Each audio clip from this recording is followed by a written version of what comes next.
Let's find a seat. Of As course, a surprise, we are already late. networking is very important, of course, but we also have a program today. So, very welcome. I am Olga Wessels, head of the ECIU University Brussels office, and the chair for EU 1 and 3. And I'm Ludovic Tilly, chairing the 4EU 2 and 4, and coordinator general of the EC2U Alliance. And we are very happy to discuss research today. Who is happy to discuss research today? Yes, yeah. Very good. It's about time we discuss research.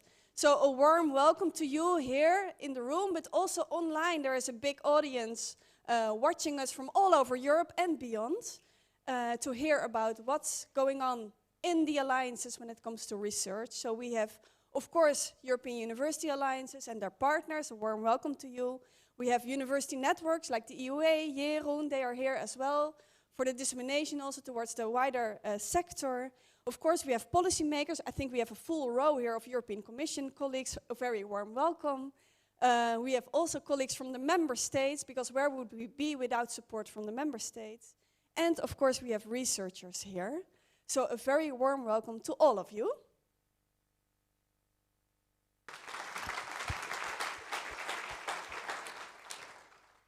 So we are gathered here at the Université Libre de Bruxelles on behalf of all these alliances that have worked hard to organize, in particular some of them have been particularly active in organizing this very important 1.5-day event, where actually the main objective is to really showcase all what the SWAFs, and maybe we should start avoiding too many acronyms, and the Science with and for Society projects of the pilot alliances. All these projects have delivered, are still delivering a lot, and it's really the main objective to show that they really made a difference and are providing absolutely fantastic results. So that's really the main goal of these 1.5 days.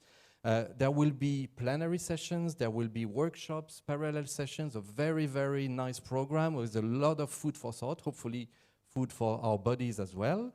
And maybe we should already mention that if you want to comment, post anything on the social media, you can use the hashtag, which is actually a quite long one, which is the SWAFs Alliances Forum 23. So you see, we find again this acronym SWAFs. Yes, and we will discuss today this key topic: how can alliances make a difference when it comes to the European research area, when it comes to research.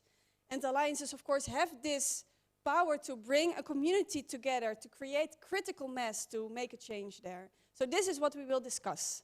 And of course, for the research dimension of the alliances, the SWAFs projects have been instrumental in the past years. They fostered institutional change in key areas such as open science, connecting citizens and society, public engagement, capacity building, closing Europe's innovation divide. We will show you the numbers, the proof, the examples, qualitative, quantitative data, and also in the field of knowledge valorization, the alliances made a huge difference. So we will celebrate those results in those 2 days. And let's directly dive into the topic by having a first keynote session, which will be about the European Commission strategy to support the development of the European alliances, and in particular their research and innovation, R&I dimension. So for this session, we have 2 prominent speakers, and I'm very happy to first welcome on the stage the first speaker, who is Manuel Alesso from the DG Research, who will replace Anna Panagopoulou, who is unfortunately not able to be with us. So please, Mark, you can come on the stage. Then we will have a second speaker whom I will introduce later, and hopefully we will have time for Q&A session. Please, Manuel. Thank you very much. Good morning, everyone. First of all, obviously I'm not Anna Panagopoulou. She is very sorry not to be here with you today. She is not here for health reasons. There are, as you know, lots of bugs going around, and she didn't escape herself. But she did ask me to give you, on her behalf, her most sincere congratulations for what we are celebrating here today. I also would like to thank the ULB for hosting us. I have never studied here, but I have certainly spent a lot of time here, both in the library and in the Mediatek, where I occasionally go and pick up old movies to try and explain to my children that before Netflix, there were already movies being made, although I'm not sure that they believe me, really.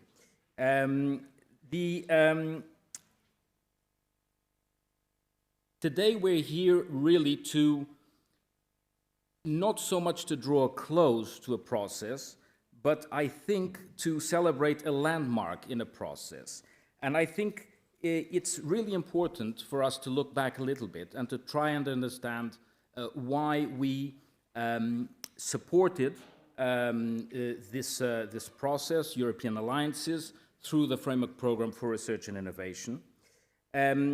I think it was important to note that we did so to a large extent because we listened to you.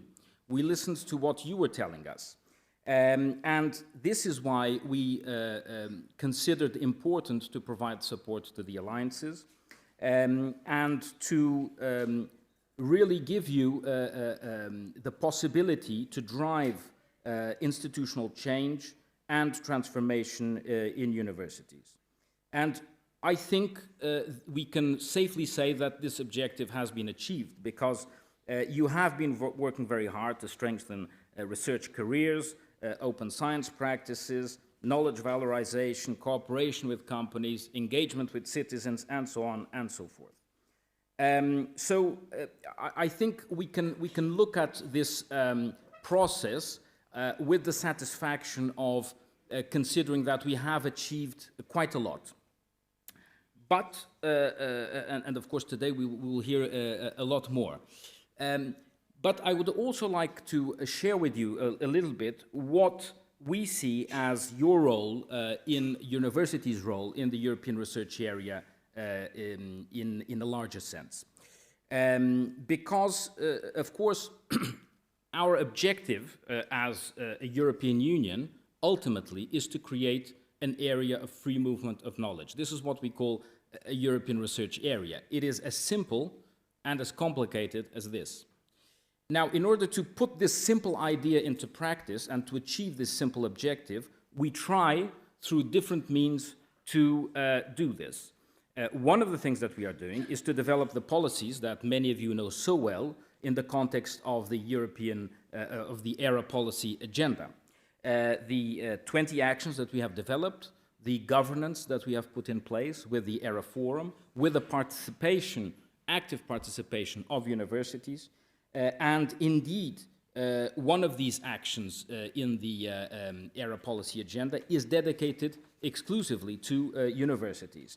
But it's not the only action for which universities are relevant, and I would really say that universities are relevant for most of the actions in the ERA policy agenda. Putting this in a different way, we count on universities as actors in the process of building the European research area. This seems obvious, but I think it's important to say it clearly. Now, the action in the ERA policy agenda dedicated to universities, which is what we call ERA Action 13, and it's a lucky number, it is supposed to address the university sector's needs and to empower higher education institutions to develop in line with the European research area. And we created a group, a dedicated group, with member states, with university umbrella organizations, where the Coimbra group and Ludovic that I see sitting here is very prominently working. And I think this is extremely important to point out, that this is not something that the Commission drives itself. It is something which is a work which is very much co-created with member states and with all of you. And right now, we are discussing, in particular, in this group, the future needs and the future modalities for cooperation for R&I in universities. What's happened specifically? Well, this group is discussing what are the future possibilities, but it has very clearly recommended to the Commission to continue the support to university alliances in their R&I dimension. This is why we will certainly continue we intend to continue to pursue the European Excellence Initiative. This is in the context of the wider part of the Horizon Europe program.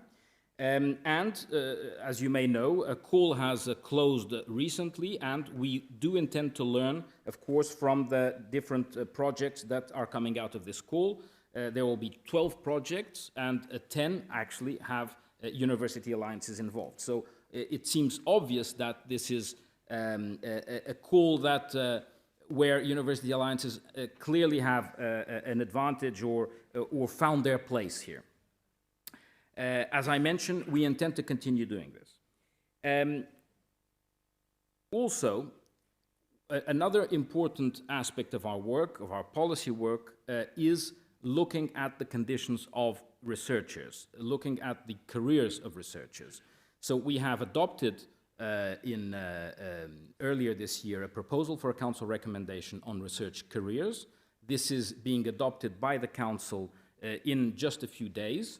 And the purpose of this Council recommendation is to provide recommendations to the Member States, to the Commission, on the different aspects of the careers of researchers. And this is extremely important. We're talking about things as simple as a definition of researcher, a definition of research professions, research management, etc., but also conditions for researchers to work, issues like remuneration, social protection, types of contracts. This recommendation also contains provisions specifically dedicated to young researchers, which, I'm sure we all share, is certainly a concern. Now, obviously, the universities and the alliances are going to be important, very important actors in order to enact these recommendations. The Council recommendation is not a legally binding document, so we need to bring it out of the paper and into reality. One of the ways that we are going to do that is by launching next year a call. We call it a pilot call because it's a first one, it's a test, but I have high hopes for that call, which is about bringing together entities, organizations that employ researchers in order to create better conditions for early stage researchers. And of course, alliances are very much at the back of our minds when we have developed this idea. So I will simply conclude by saying that obviously, and this is, I think, evident to all of us, also at the Commission, you are extremely important actors for us. You're important actors generally in society, of course, but especially in R&I policy. And we certainly intend to continue working together.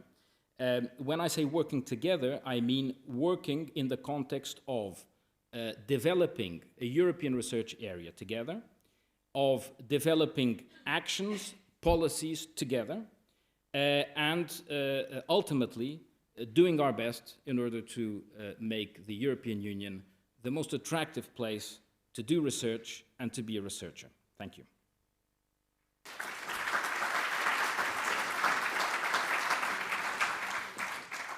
Thank you very much, Manuel, for these, let's say, good news, but we will see how this transforms into reality. I would like now to welcome on the stage our second keynote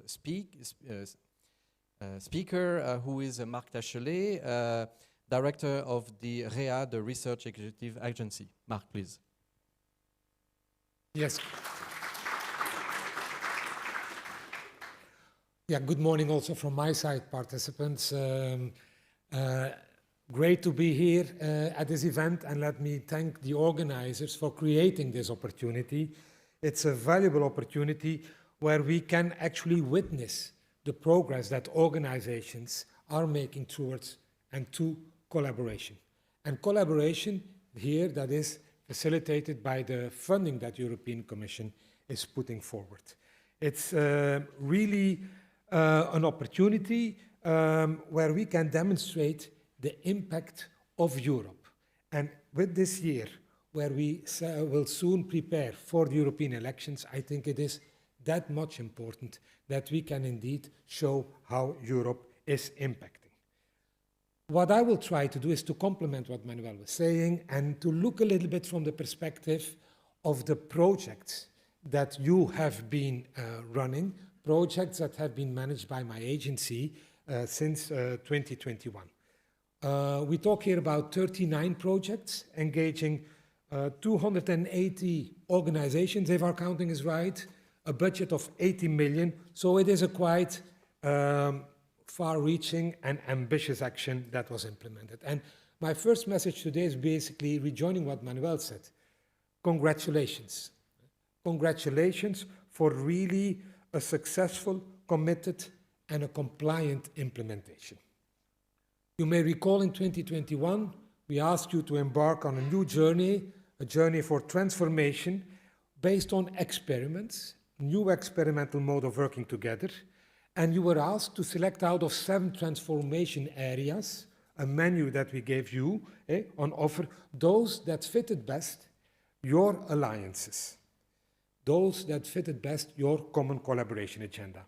And you were expected to deliver critical mass in institutional learning and in driving systematic changes on the 4 dimensions that characterize the academic sector, and I'm talking about, as you know, education, research, innovation, and service to society. And I really dare to say that you stood up to the challenge in implementing this new experiment.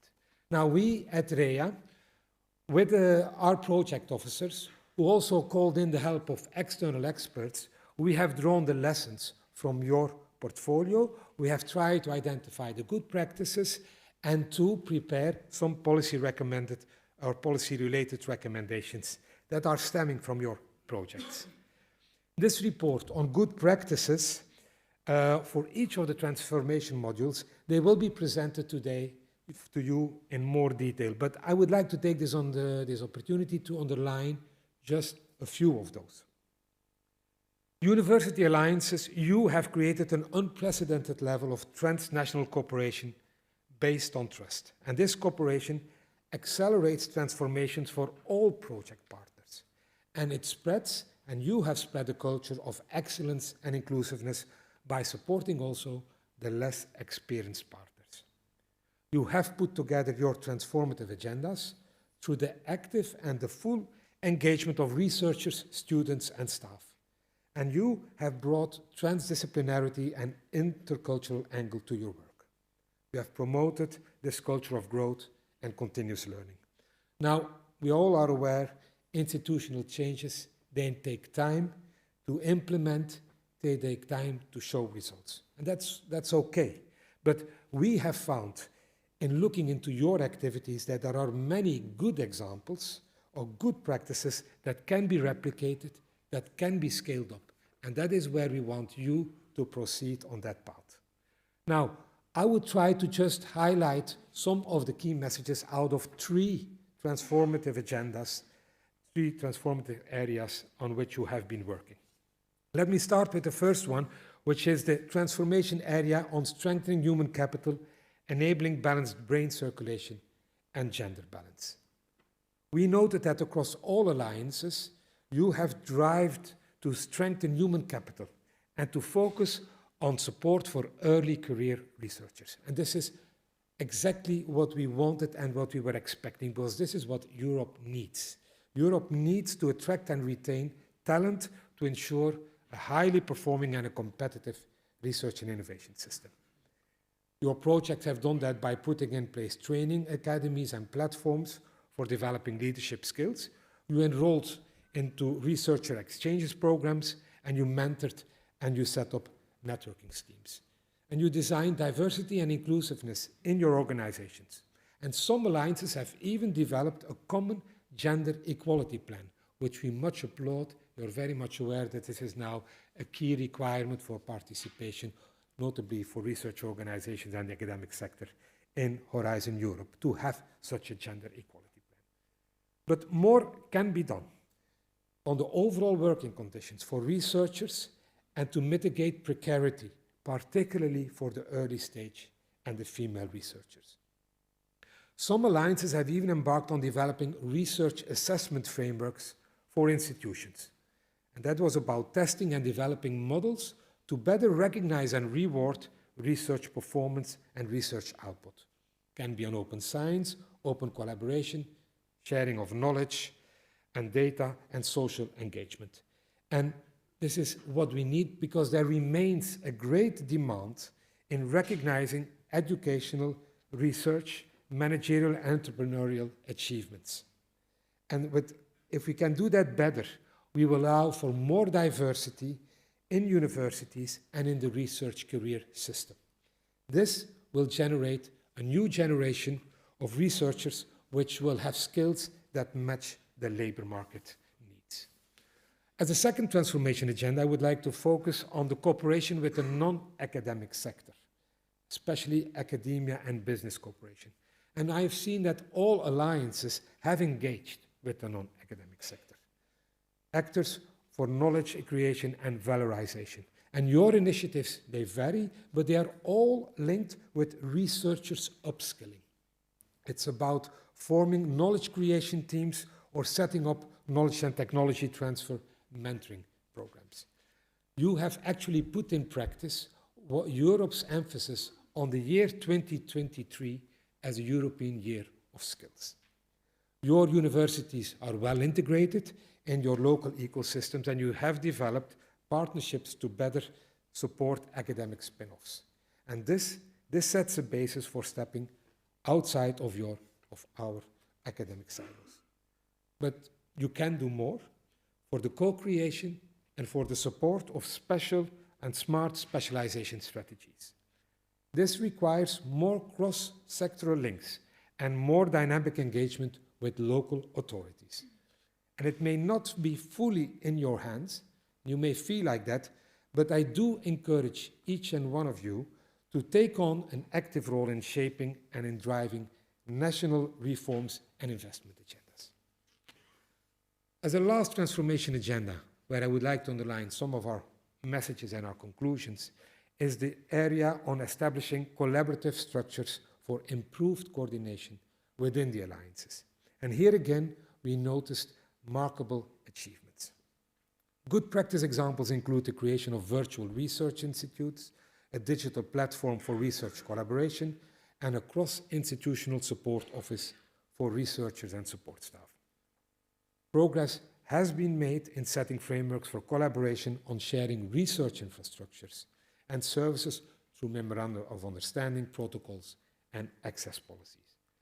And I call on alliances to intensify their efforts to remove these barriers for research infrastructure sharing, because this is really crucial to transnational scientific collaboration, for Europe's competitiveness and leadership in scientific knowledge.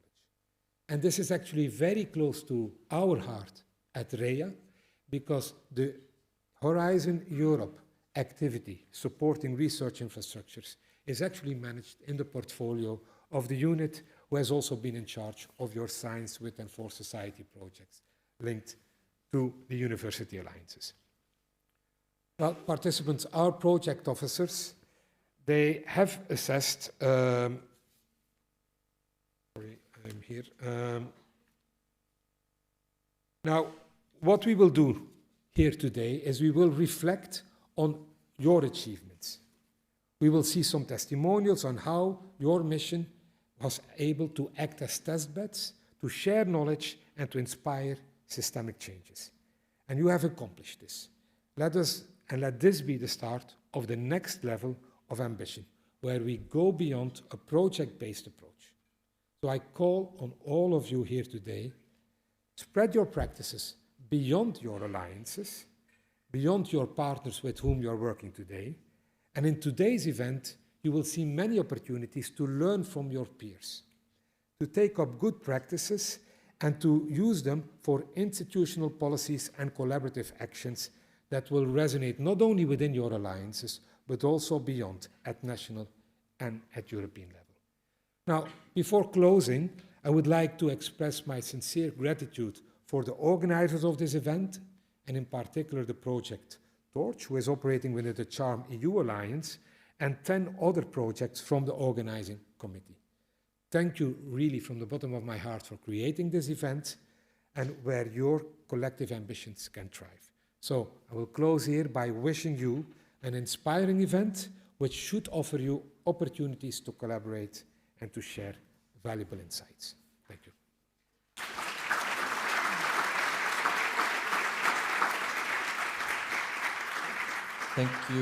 Thank you very much, Mark. Actually, we have time to maybe take some questions, short questions, short answers.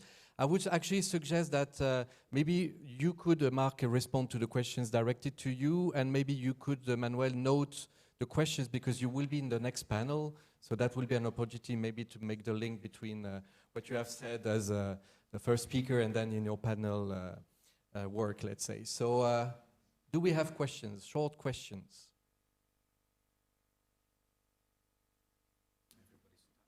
Yeah, everybody is just totally amazed by your speeches and all the good news you've announced.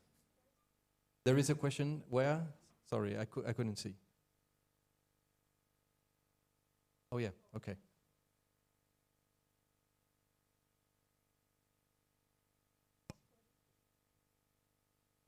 Yes, good morning.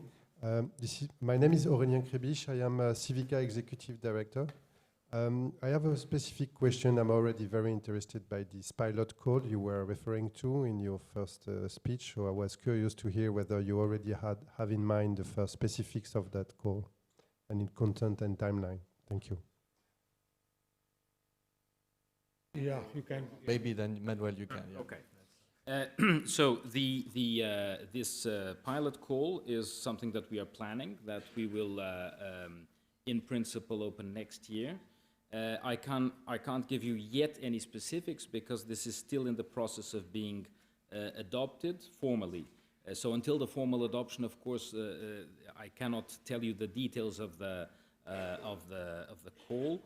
What I can tell you, and this I've explained multiple times already, so this I can share with you freely, is that the intention of this call is to bring together entities, different entities who employ researchers, so it's not directed specifically at universities, and in fact, the idea is to put together consortia with different types of actors. What I think is that alliances are uniquely placed to apply to this call because of their characteristics, because of the way that they already network amongst themselves. But the idea is to bring in also other actors from the private sector, etc., and to provide better or good working conditions for early stage researchers. So this is the objective. I can't say more in terms of amounts, in terms of details of the call, because there's no formal adoption yet. This should come early next year, and then the call should open next year if everything goes according to plan. Okay. Let me just add that we're of course looking forward to it, but REA stands ready, of course, to manage that action together with you as a continuation of where you are embarked so far. Okay, for time reasons, I think we can move to the next part. So thank you to both of you. And I hand over to Olga now. Thank you, Ludovic. I think you can stay on stage. No? Yeah, you can stay on stage. Take a seat.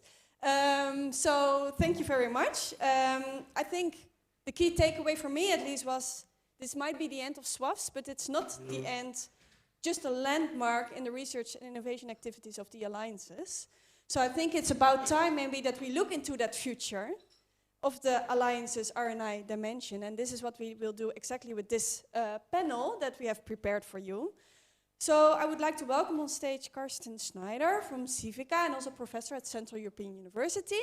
Karsten, welcome. Thank you so much for moderating this session. And let me also announce the speakers. So we have indeed Ludovic Tilly from EC2U Alliance. We have Manuel Alexo from the European Commission DG RTD Head of Unit. And then we also have for you Isabella Bear-Asset from the EU Connexus Alliance. Welcome. Your colleague was stuck in Paris, so we are super happy that you can step in here. We have Raul Ramos from Charm EU Alliance.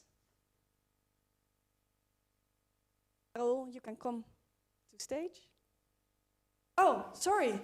Yeah, I was looking for you. You are so fast. You are so fast. Welcome. And then we have Sébastien Le Picard from EDUC Alliance. Welcome. And that all the chairs are filled. I wish you a very good session.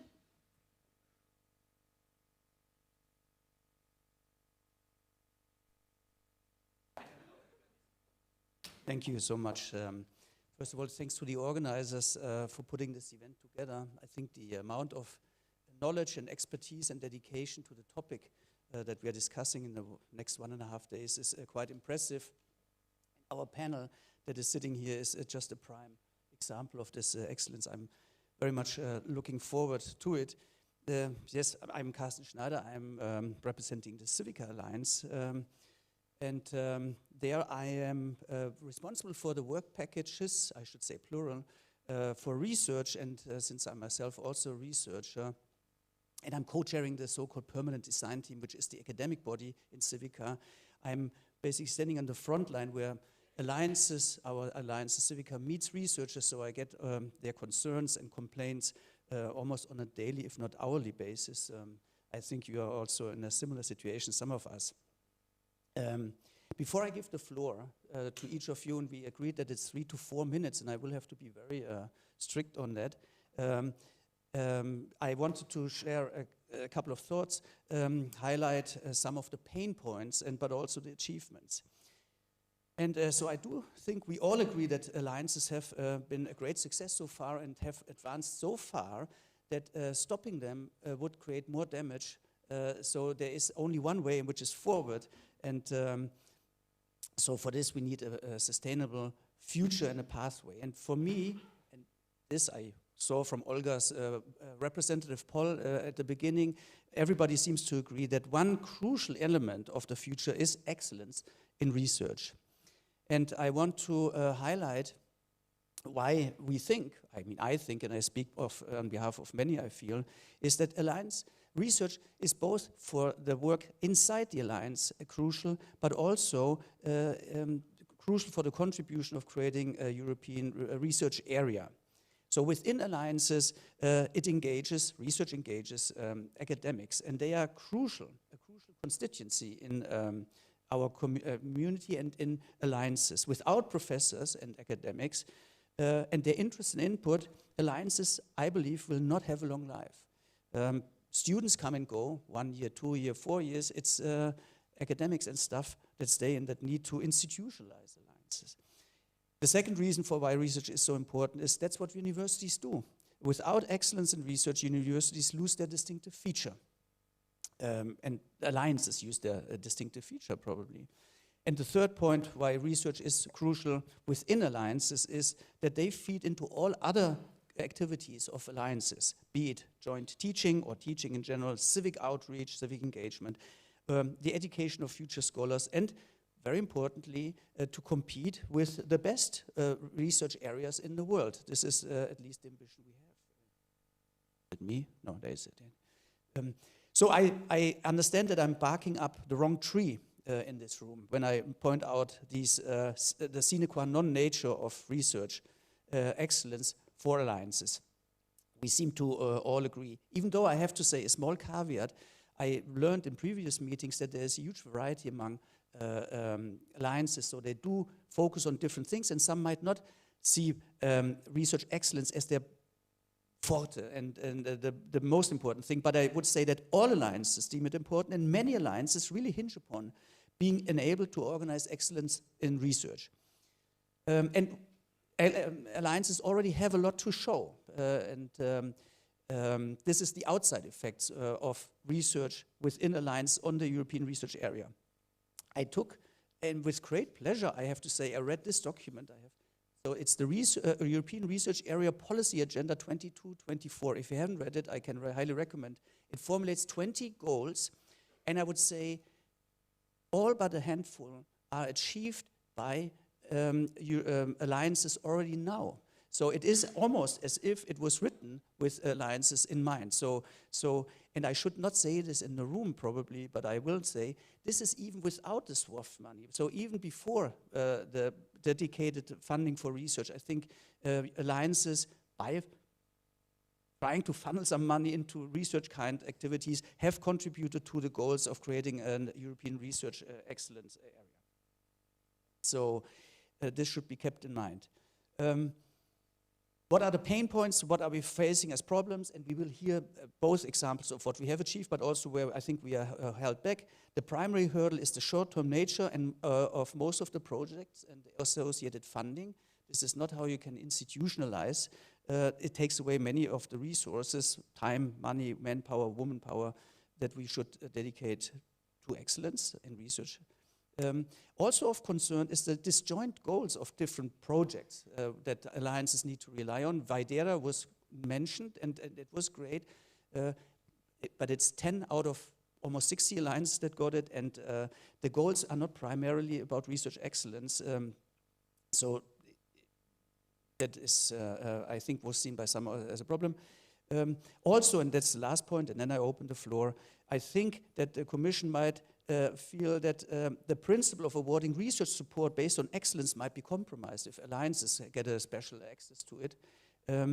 But I don't see this, I don't think this is what will happen, because not all alliances might want to strive for research excellence, but those who do see it as a strength, and they should be competing for these fundings that are provided based on research excellence. Without any further ado, I open the floor, and as agreed, we have 3 to 4 minutes for input statements, and then Manuel Alejo will have 5 minutes to respond, and then we open the floor for discussion. We should follow the order of as you appear in the program, which we start. Ludovic, with you.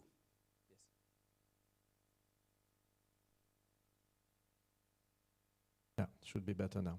Well, first I would like maybe to sort of not only just second, but also reiterate one of your initial statements, which is that it should be quite clear to all of us here, and hopefully all the different stakeholders, that it is not because the alliances have been initially and are still mainly funded by the Erasmus program that they are only about education. Even under the Erasmus program, there is research happening in the diversity of the components of the research, typically supporting the researchers to be more mobile, supporting the early career researchers to sort of integrate an international component in their PhD work or at master's level as well. So there is actually a lot of research happening, research and innovation happening, also science with and for society happening under the Erasmus projects, although this word projects should be now completely forbidden, as we all know. But still we are funded on the basis of projects. So this, I think, it should be absolutely clear to all the people, not only at alliances only, but also in these, somehow, the outside world, that the alliances are really objects where all the missions of our universities are fully developed in synergy. Also, and in particular now coming to the SWAF's support, what has been absolutely instrumental is that this is, to me, the perfect example on how a top-down strategy meets a bottom-up concept, where if actually we provide the adequate framework to our researchers, they will just use these opportunities and go beyond what they were already doing. So this is really not just a complement, it is actually a totally new dimension that the SWAF's projects have provided to the alliances. And in the case of EC2U, we have actually already done much more that we could have ever done individually. Typically, we are now setting a strategy for having a joint approach to sharing research infrastructures, small and medium size. And we know that this is where most of the research is happening in Europe. We are also setting a joint R&I agenda, which, as you all know, is very difficult aspect. You have to put around the same table the vice rectors for research, the senior management, the researchers themselves. So this is something that you cannot just do in a normal cooperation framework. It's based on trust, it's based on complementarity between the partners, and these are just a few examples on how actually SWAF's projects have been absolutely instrumental in our capacity to go beyond what we could solely do with the Erasmus project, the Erasmus funds, but to basically achieve all the dimensions and the transformation modules of the era. Thank you. I'm Isabella Bereiselt, and I'm replacing Christian Oinard, who should have been here for participating in this panel. I'm the Executive Director for EU Connexus, the Smart Urban Coastal Sustainability European University. And I can skip the first point that I had on my and that I had prepared, because this was exactly what Ludovic just said. EU Connexus also has always been based on research from the beginning. When we were first generation selected European University Alliances, and research has played a major part in our institutionalization process from the beginning. The combining of funds that you mentioned, this top-up funding from the SWAF's project, was of course essential for strengthening this research dimension, but this combination has limits also, combining funds from different projects, combining from different funders. It's very complicated from a management point of view, that also Carsten mentioned. With the investment pathway, I think the Commission is on the right way to find, to trying to create synergies for fundings. But in our view, synergy starts on the policy-making level. So policymakers would need to acknowledge the need to work together and to create comprehensive funding in order to gain from this comprehensive funding also to reach the objectives that they set out for their funding instrument. So working together at the policy level would be, working better together maybe would be a main request or demand that we would like to see. In its actual form now, in its current form, the investment pathway is maybe continuing too much on to apply this patchwork funding approach. And I think it will in this form remain an intermediate solution for, and does not reflect really the political will behind this, what you set out to want. You want to reach a systemic change in the higher education and research sector for a strengthened European identity, better quality of education, strengthened performance, and more competitive Europe as a whole. We have at EU Connexus agreed on strategic objectives. So we have since the beginning 5 or 6 strategic objectives.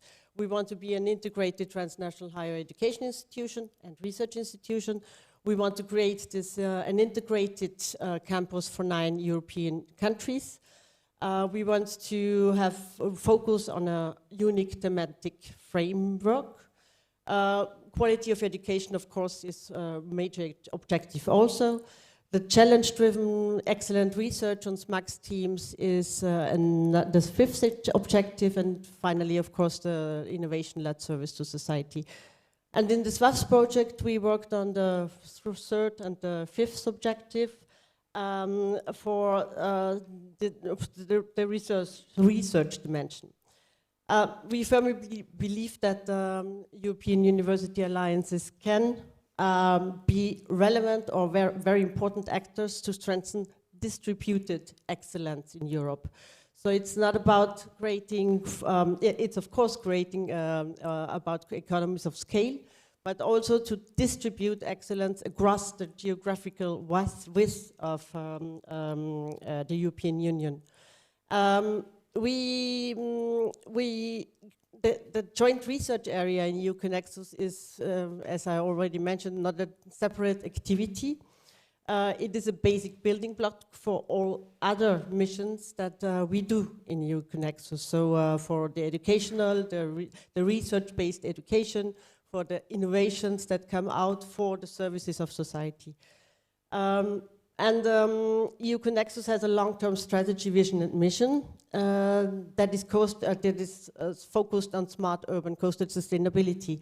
And even if the competitive funding, project funding will still be necessary for driving excellence, continuous funding of EU Connexus research groups can provide the sustainability of this thematic research focus. So the actual scientific program of EU Connexus could be a subject, and the smart urban coastal, the elements of smart urban coastal sustainability, the subject of a contract, so an intergovernmental contract, an interinstitutional contract that can be signed, could be signed by the EU Connexus universities and national and European funders. So this would be a way forward in creating coherence on the policy level and coherence on a institutional development. I have some more aspects about the joint research institutes that we created and all the specific activities that we do, but maybe we can come in a second round to this. Absolutely, I'm very interested in this. So maybe we can use this microphone, or you can use this one. Thank you very much. Good morning. So in our case, I'm representing the Torch project, which, as has been previously said, is linked or is the R&I project coming from the Charm-EU Alliance. So I would like to start just saying that for us, in some way following the same line of reasoning that Ludovic was applying, we don't understand that we can separate education from research. In fact, in our name, we have CH, which comes from challenge-based, and there is an R that comes from research-based.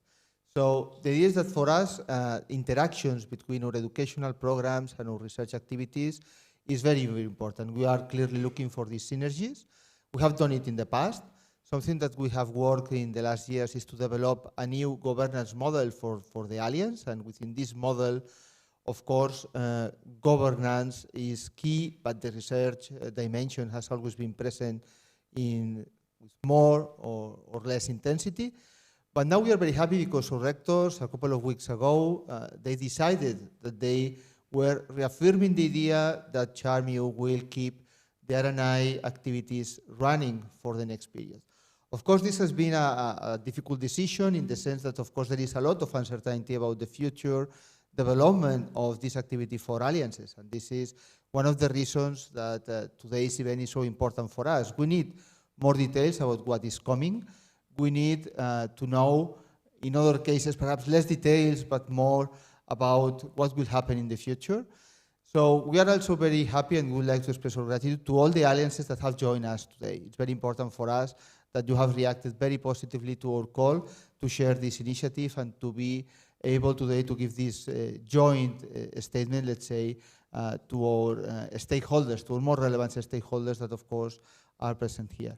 So regarding funding, it's very important for us that, as I told you before, that we have a very clear idea of where we would like to go. Sometimes it's been put into a contradiction between competition and collaboration. And from our view, this is not something that you can really separate. If you want to fund excellence research, of course, this is something that we will all share as a very important value. This doesn't necessarily mean that the research coming from these initiatives cannot be shared, cannot act as have some kind of multiplier effect among the rest of the community. In fact, this is behind the initial idea of European universities. The fact that it's limited to 60 alliances is not because we want to create some top-class universities and leave the rest of the higher education university system in Europe at a second level. What we want is that these universities, that these alliances, act somehow as test beds, it has been said before, that they act as somehow leader of some transformational changes. And from the point of view of the SWAPS projects, the fact of having this long list of transformational modules that every alliance could define and could use in a way to define this strategy was a very good idea. In our case, we are extremely happy about the outcomes that we have achieved in terms of promoting multidisciplinarity, also gender. There has been an inclusivity, not only gender. Also, we have developed several pilot actions that will come now in the form of an action plan for the next 3 years. So I think that, as it has been also previously said by the chair, coming from the SWAFS report, I think that we can all be very satisfied that this initiative, that in the same way that was mentioned defined as this top-down, bottom-up initiative, has been exactly the same in our alliance. I mean, what has been worked at the top level has also received a very positive answer from our researchers. And we have some posters here, now it comes the ad, that you can see later, where we explain how this participatory process was even more successful than we initially expected. And this is not the usual way that you will expect projects go. At the end, you always deviate somehow from what was initially planned, and you have to adopt some mitigation measures to go in the right direction. In this case, let's say that we had much more success than we expected, and it was also difficult to manage. But I think that what we want to stress today is that alliances, and of course our alliance, is fully compromised with developing these capacities in order to promote research. But of course, we need your support, and this support has to be stable over time. I think that this will be the main message I want to send. Thank you. Thank you. So I'm Sébastien Picard, and I'm the coordinator of the EducShare project, SWAFS project of EDUC. I'm very happy also to be here, and I will try to not to repeat what has been said, and I share very much with my colleagues. Maybe I would insist on some topics that have not been mentioned before. One of them is that because we have a new field of cooperation with new opportunities with the alliances, because of the way they have been built based on trust, because we want to collaborate at the long term. That's something quite new. It offers new opportunities for different items. One of them is for the students, of course, as a campus, European campus, and to make more links between education and research, and to make research and innovation more attractive for youth, for students, not only PhD, but before the PhD, to use these alliances to be windows for research and attractiveness. This is one of the reasons why we also in EDUC shed a light on the infrastructure sharing, because they can be platforms for many things. They can be platforms for cooperating, they can be platforms for knowing each other, because you work on the same infrastructures, even in different fields, and then you can meet there. But also because they have fantastic tools for attracting young researchers and students. For instance, at master level, they can already be users of infrastructures. And also these infrastructures show the diversity of careers in research, which is not only researcher, but also support to research. And we need in the framework of the ERA careers of researchers, there are also careers that are very important. So alliances offer this opportunity to have this sharing of infrastructures and to promote mobilities and give more diversity in the tools that are available for researchers, the young researchers and even students. Maybe another thing that has not been mentioned yet is because we have a stable network, we can more easily, I think, involve also our local authorities in our alliances. And for instance, the socioeconomic world, the innovation structure we have in our different ecosystems. And I know that connecting ecosystem is not that easy, but alliances, because of a long-term cooperation that is envisioned, are probably a good way to take on board our metropoles, our regions, and any local authorities that you have in your own ecosystem. And discussing with the people in charge in the politics of our city of Rennes, for instance, for the University of Rennes, we see that for them it's something new, because they say, okay, researchers, when we go with you, after a few years, you change of partners, and then, oh, it's not the same country, it's not the same people. And in the framework of the alliances, I think we can really reinforce that.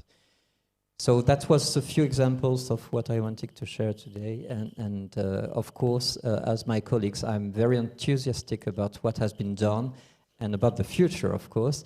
And I think regarding the future programs that is being thought at the moment for the FP10, I think for the alliances can bring something about connecting better the different tools, for instance, of what is at the moment the Horizon Europe program, between MSc activities and ERC. And I think with the young researchers, we could maybe think about a career pathway between these different tools that could be facilitated, and for which alliances could be a good experimental field for trying to promote this. And thank you very much, both for sticking to the time limit and also for having managed to squeeze in basically, I think, all the points that need to be said. I'm happy that we are the first panel, so I don't know what will happen in the rest of the conference, but I would now like you, Manuel, to respond or share your thoughts on what we have been saying.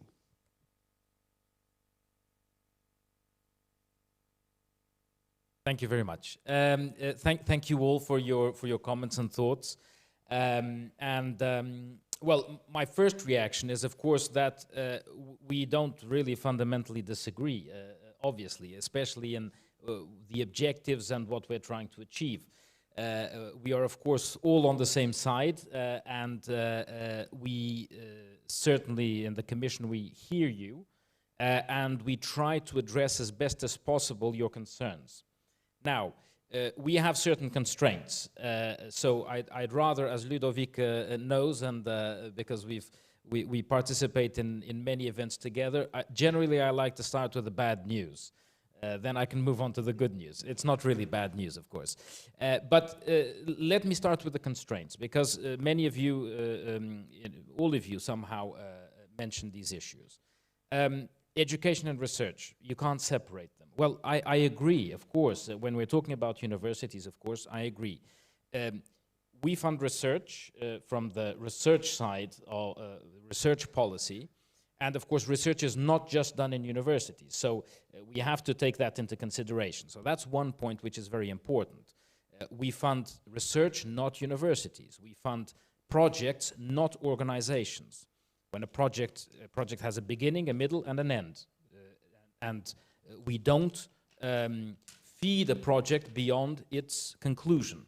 Doesn't mean that there can't be new funding opportunities. That's not what I'm saying.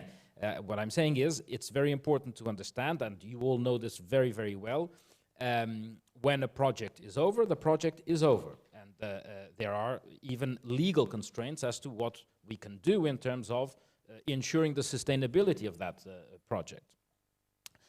Also, in what concerns education and research, I think it's very important to recall that we have to operate within the limitations and possibilities, because these are not just limitations, of the treaties. The treaties, the European Union, as you know very well, is an entity with conferred competences. So it can only act within the competences that are in the treaties. I know that this sounds a little bit legalistic, but this is the environment that we have to operate in. And the reality is that the member states conferred certain competences in the matter of research, which is a shared competence. That means that the Union can act together with the member states. In education, that is not the case. In education, the member states confer to the Union a complementary competence. which means that the union has much more limitations on what it can do in terms of education. This is not by accident. This is by design. Member states wanted to keep very much as education very much as a national competence, and I think universities better than anyone else can understand that. So I'm not judging the situation, whether it's good or bad, whether it's ideal or not. It is the legal environment in which we have to operate. So what do I want to conclude with what I'm saying here? I think certain expectations, I can't give them to you. I can't give you the expectation that there will be in the future a joint program for education and research. I don't know if there will, but I find it unlikely because of the legal environment that we have today in the treaties. I also cannot give you the expectation that there will be a dedicated part of the future program for research in universities. Again, we don't fund universities, we fund research wherever it happens. So this is the bad news, and here I stop with the bad news, just to relieve you a little bit. The good news is that there is a lot that we can do, and that we are doing. We are doing a lot together on the policy side. Carsten mentioned, of course, the area policy agenda, and you looked at the area policy agenda, and you say, well, universities are all over the place and should participate everywhere. Of course they should. And indeed, today we work in the context of the European research area in a completely different way than in the past. We have in the area forum, which is the meeting, the place where we develop these policies and where we implement these policies. We have representatives from universities sitting in the meetings with us. So this is no longer the traditional way of working in which we conceive something behind closed doors, we then consult stakeholders, and then we go back behind closed doors and we cook something up. This is all done together with the different actors, and this is very, very important to underline. Another, I think, important aspect, which I already mentioned a little bit, is that we do envisage to continue today funding opportunities on the Excellence Initiative for Universities, under the wide area part, and in fact under the widening part, to be more precise, and of course the future initiative next year that we are planning on focusing on early stage researchers, which I think again is extremely important. It implements the policy that we have been trying to put in place for research careers. Many of you mentioned several aspects, not just early stage researchers, but interdisciplinarity, intersectoral mobility, all of these important issues we need to find ways to put in place. This pilot next year is going to be a first step. Now, what about the future? What about the more remote future? What about the next framework program? So here I have to tell you that we are in the Commission at a very, very early stage. So the reflections have just begun on the future program. Will there be a complete revolution in the program as you know it today? I don't know. Will there be small adjustments? I really can't tell you right now. Our reflections are really just at the beginning. I can tell you that we are reflecting within the Commission, that the member states also have their own reflection group organized within ERAC, which is the European Research Area and Innovation Committee. It's a council advisory body with the member states around the table. So the reflections are starting. What I mean by this, for those of you who understand between the lines, what I mean by this is that, of course, this is the moment for your respective organizations to contact your respective member states and to express your views as to what are the future needs for the future framework program. Within, of course, keeping in mind these constraints that I've mentioned, which I think are very important, because this means that we can only operate in a particular way. So, to conclude, I'm confident that we do have opportunities for the future. I think that we can do many interesting things within the constraints that we have. And of course, let's not forget, because I'm not saying the obvious, the whole program is out there. The whole research program is available for universities to participate. That goes without saying, of course. Thank you, and thanks also for ending with the opportunities and not the challenges, which I have already forgotten again, of course. So I, with this, open the floor maybe for reflections. Maybe one thing I would want to point out is that we are not sitting here, I think, asking just for money. So it's very important to also have this ideological support for alliances, and this I hear clearly that we have that.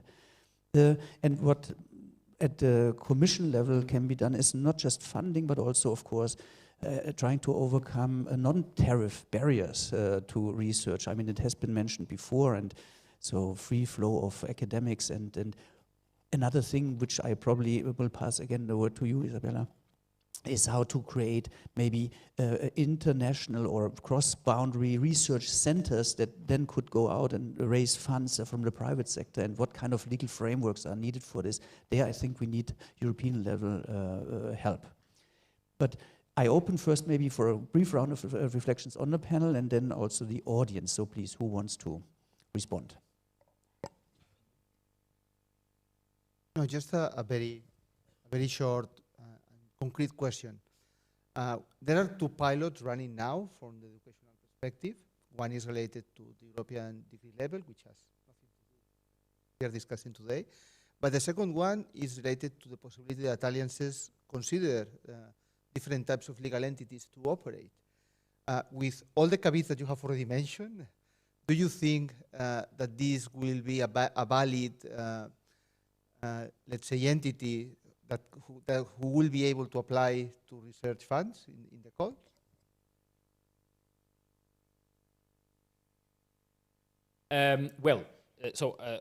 We have to look more in detail on that. But generally speaking, the answer is yes, because the calls most often are open to many different types of entities. So for us, the important thing is that we're talking about entities who have researchers, who employ researchers. So these come in many different shapes and forms. The pilot that I've been mentioning that we are foreseeing for next year will, I hope, be as open as possible to allow different entities to participate. And I understand your concern. If the alliance takes up this or that legal shape, does this then preclude it from applying? That is, of course, not our intention. So thank you for bringing that to my attention. Yeah, very quickly, I would like to come back to basically when you set rightly the scene that indeed we are operating in a system that has at the moment some limits, and we have to play, let's say, within these limits. But what I wanted to say is actually that I know that the Commission is basically on our side, and we are in the same boat, let's put it like this. How can we all together, and I mean by this all the directorates, RTD, EAC, others, how can we all together be creative within these limits at the moment, and maybe push for these limits to be modified if we can, but let's say already within these limits, so that we can really make this unprecedented initiative a real long-lasting transformational aspect. I mean with this that a lot of money has been invested now in the alliances, not just from, let's say, the European Union, also some national governments and universities themselves have invested a lot. How can we make sure that all this money which has been rightly invested can have a long-lasting effect? I think this is really also why the alliances are so, I don't know, have fever, because they really see that, of course, we are just at the moment, we have obviously a support from a few years to another set of years, but then what's happening beyond 2030 and so on? Because our universities have been existing for centuries sometimes, and we know that this long-lasting approach is the only one where we can make a real impact on society. Thank you, Ludovic. Indeed, no, I particularly like your last remark, because universities probably have almost a secular view, many of them, whereas we are operating sometimes on a rather short term. Well, at best a 7-year cycle, let's put it that way. how can we come up with interesting ideas? Well, first of all, I should point out, I think it's obvious, but I have to say it anyway. My DG Research and Innovation, and DG EAC work very closely together, obviously. So the discussions on the future investment pathway are discussions that we conduct together. So I don't know what exactly we can do, but I think we can try to get creative together, and we can try even to see how we can push a little bit the boundaries, as you're saying, within the limitations that we have. I can't say much more, I think, because we also, and this is not just talking about constraints. I don't want to portray these as constraints. They are simply the legal and administrative environment in which we operate. The future funding cycle, what we call the multi-annual financial framework, is also seen as a whole. So it's not just about DG R&I and DG EAC talking together. It is all the funding programs are sort of planned as a whole and planned together. So all of this has to work together in the best possible way. I think it was you, Isabella, who mentioned also the challenges of different funding programs working together. And this is something, of course, that we are very concerned with. Also, I mean, beyond the Erasmus Plus, of course, to have different funding programs working in synergy.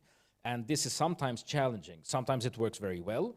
In teaming programs, for example, the very proposal needs to be presented with joint funding, most often from the RDF.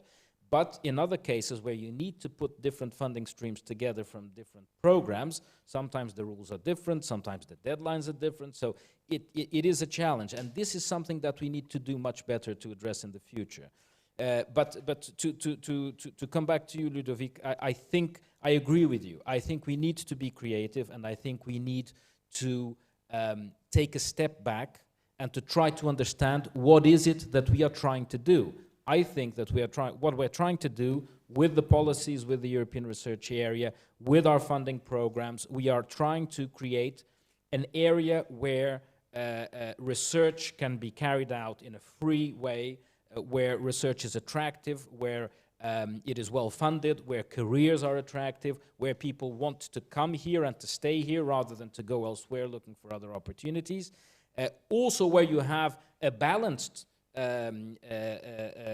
circulation of talent, where certain countries are not emptied of their talent, as is a little bit the case sometimes today. So I think this is our broad objective, and really working towards this is not an easy or a minor task. So we need really everybody to work together. I just wanted to add one word. So, or also one actor, because when you say DG EAC and all the other Directorate Generals should work together, should try to create coherence with the funding initiatives, you mentioned it, but the co-funding from the member states, or the cooperation with the member states' policies, the policymakers from this level, is also very important to invite to this dialogue, to invite to contribute to the policy objective, in fact. And this is maybe a question how active this is done already. And with regard to the space, or policy space where European University Alliances operate, it could be for pushing the boundaries, also a proposal to open up an experimental space for giving the alliances the chance. When you say there are, the member states could be ready to open up for a limited time an experimental space for allowing even in research to do institutional funding, for example, within a certain limit, within a contractual environment, as I already mentioned. So this was maybe. Thank you. I mean, it's an interesting suggestion. Thanks. I think it's a very interesting suggestion. I also like the way that you brought in the member states to this conversation, because of course we are, whether we like it or not, the funding, the research funding from the framework program is about 8% of all the research funding in Europe. I think it's an important 8%, but still it's a fairly, it's only a small part, if you like. And this brings us to another question, which is not just member state funding and the quality of member state funding, but it is the quantity of member state funding. And this is a real problem today. And there are many issues today that we simply cannot solve at the EU level without having member states addressing them at the national level. We have a level of funding today at 2.3% of the GDP in R&I, which is very far away from the 3% that was established back in 2002. I'm sorry to say that the tendency is not to rise. There's a stagnation. There was a slight rise recently, but this was more of a statistical adjustment because of COVID than anything else. So we have a real issue with investment in R&I. We look at China in the past 20 years, and the rise in investment is staggering, as in publications, as in patents. You know all of this. So I also think that we need to, member states need to also realize this, that EU funding is not something which is replacing national funding. It has to be complementary. The Court of Auditors did a report last year on widening, a performance audit on widening. And the title of the report, you don't really have to read the rest, because the title already pretty much gives away the conclusion, so there's no suspense there. It basically says that the measures, widening measures, are fit for purpose, but real sustainable change needs to come from the member states. And this is a conversation that member states don't always like to have. We have not only an average of 2.3%, far from the 3% objective, but we have the vast majority of the member states below the average. So this is still, I think, a very worrying sign for all of us. In the interest of time, maybe one question from the audience, if you have a burning one. I'm blinded by the light. If somebody, I see. Yes. There's one question over here.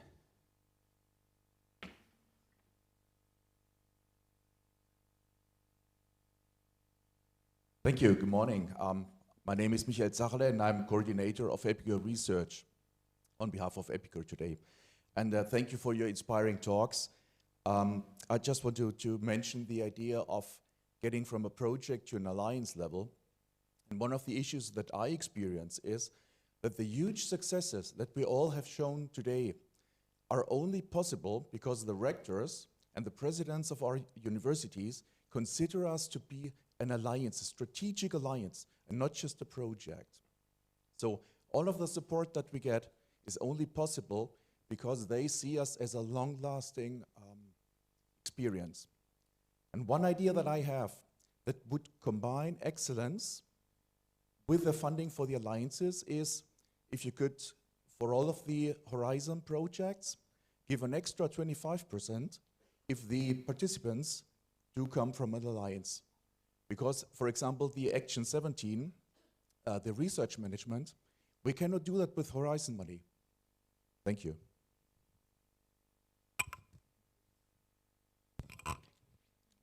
Very brief one, and then we very briefly respond.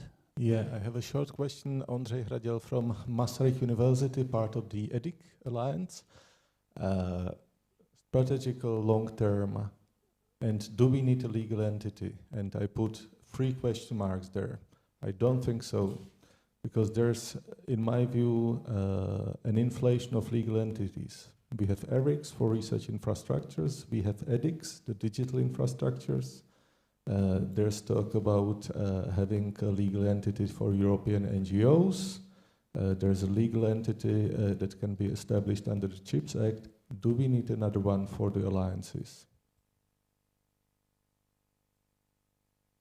I think they mostly went to you. They're for me, I guess. No, thank you very much for the questions and for the suggestions. So on the top up for projects, I would say my personal opinion is that this would be out of the question, to be perfectly honest. I don't see us funding research projects and qualifying the entities that apply. We fund research projects, we fund the research, we fund the researchers, whoever they may be. So in principle, we are agnostic. I say in principle because then there are, of course, different scenarios, but I'm grossly simplifying. But in principle, we are agnostic. We are not, the EU research funding program is a research program. It's not a program for universities in particular. So for that reason, I would say that probably that's not the way. However, you did mention the research management initiative. There are two projects now, as you may know, on research management being funded. And this is work that really needs to continue. I think it is an area, and I have a colleague sitting here in the first row who has done a lot of work to push this forward.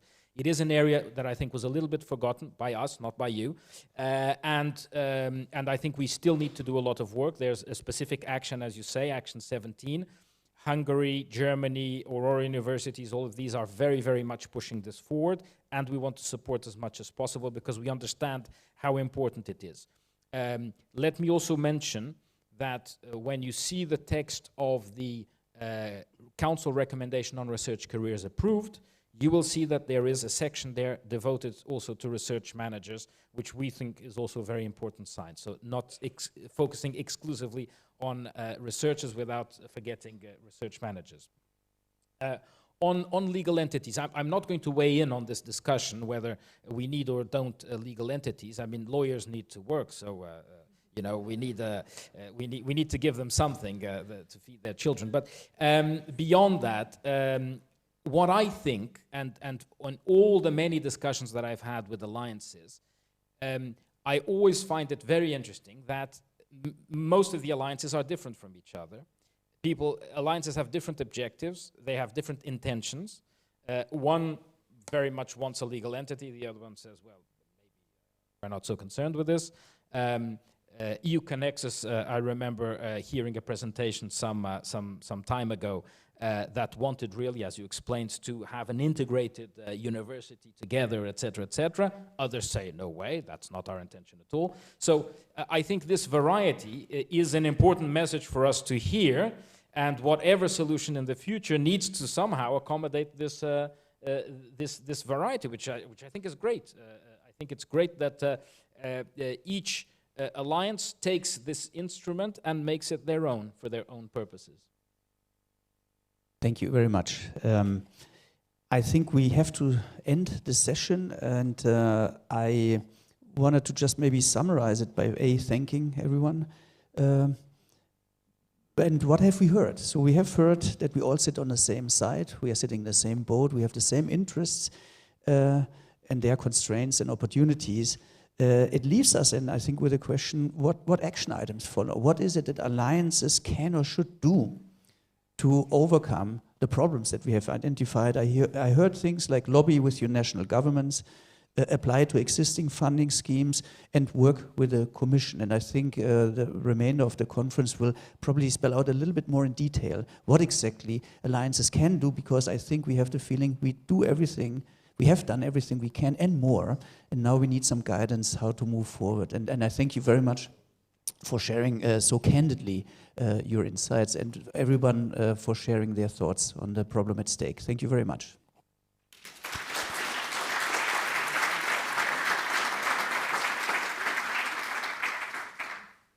So much, Karsten and panel members, for a really interesting session.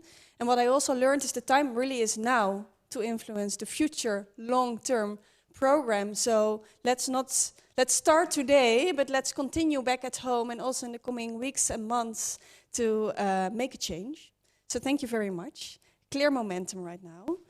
Before we go to coffee, we are gonna make a group picture.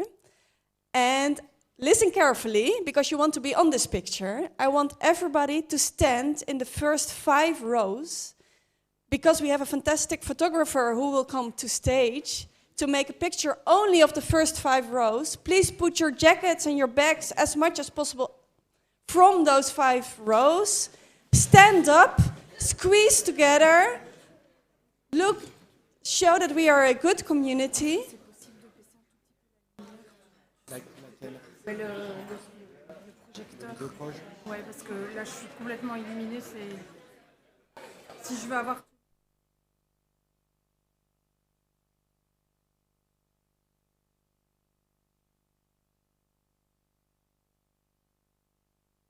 Okay, maybe first 7 rows. It's quite a lot of people. We will not manage in the first 5 rows. 7, 8, 9.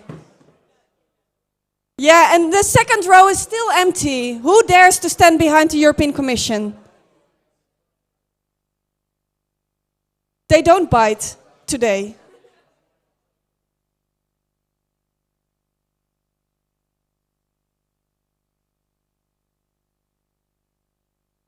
Yeah, I think it's... You want an extra row?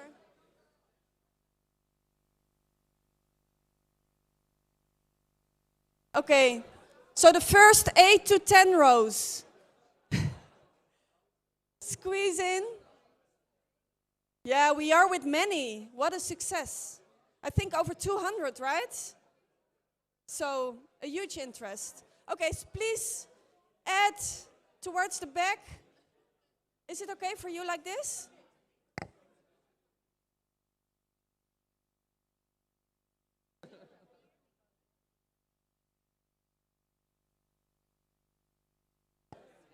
Yes, okay, somewhere in between.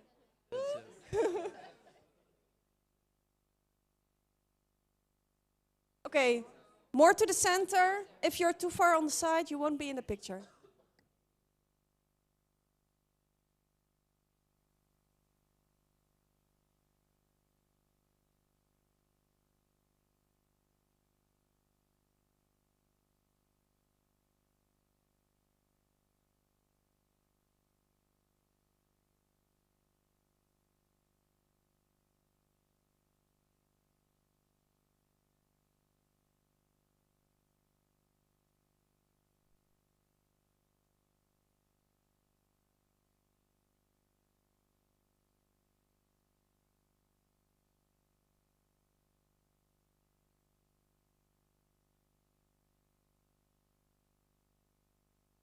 Hello.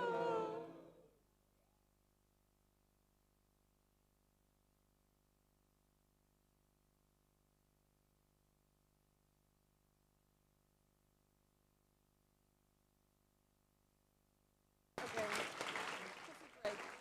People will know, right?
It's okay. It's time to take your seats because we have a very exciting session lined up.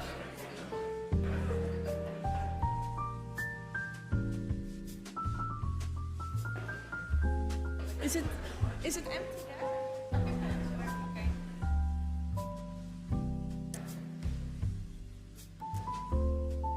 So I know the networking and the catching up with colleagues is crucial, but we also have a very crucial session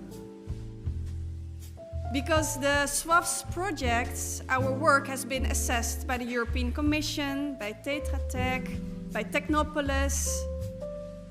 And what is actually the evaluation of our midterm results, because our projects are still ongoing. So we were only midterm and there was an evaluation already on the impact of our work. And we will look into depth to the data, to the impact, what have we achieved only midway, so only after 1.5 years. I mean, what is 1.5 years in a lifetime or on the framework program? It's not a lot. So we will hear from the colleagues, from the researchers. So I have Finn O'Sullivan from Tetra Tech, who will give a presentation. Finn, please come on stage. I have Helena Aitchison, and I have Garrett O'Neill from Technopolis, who will also explain their study. So we have 2 studies to study, but first we will look into the Tetra Tech study. So Finn, please come over here, and the floor is yours. Thank you so much for being here.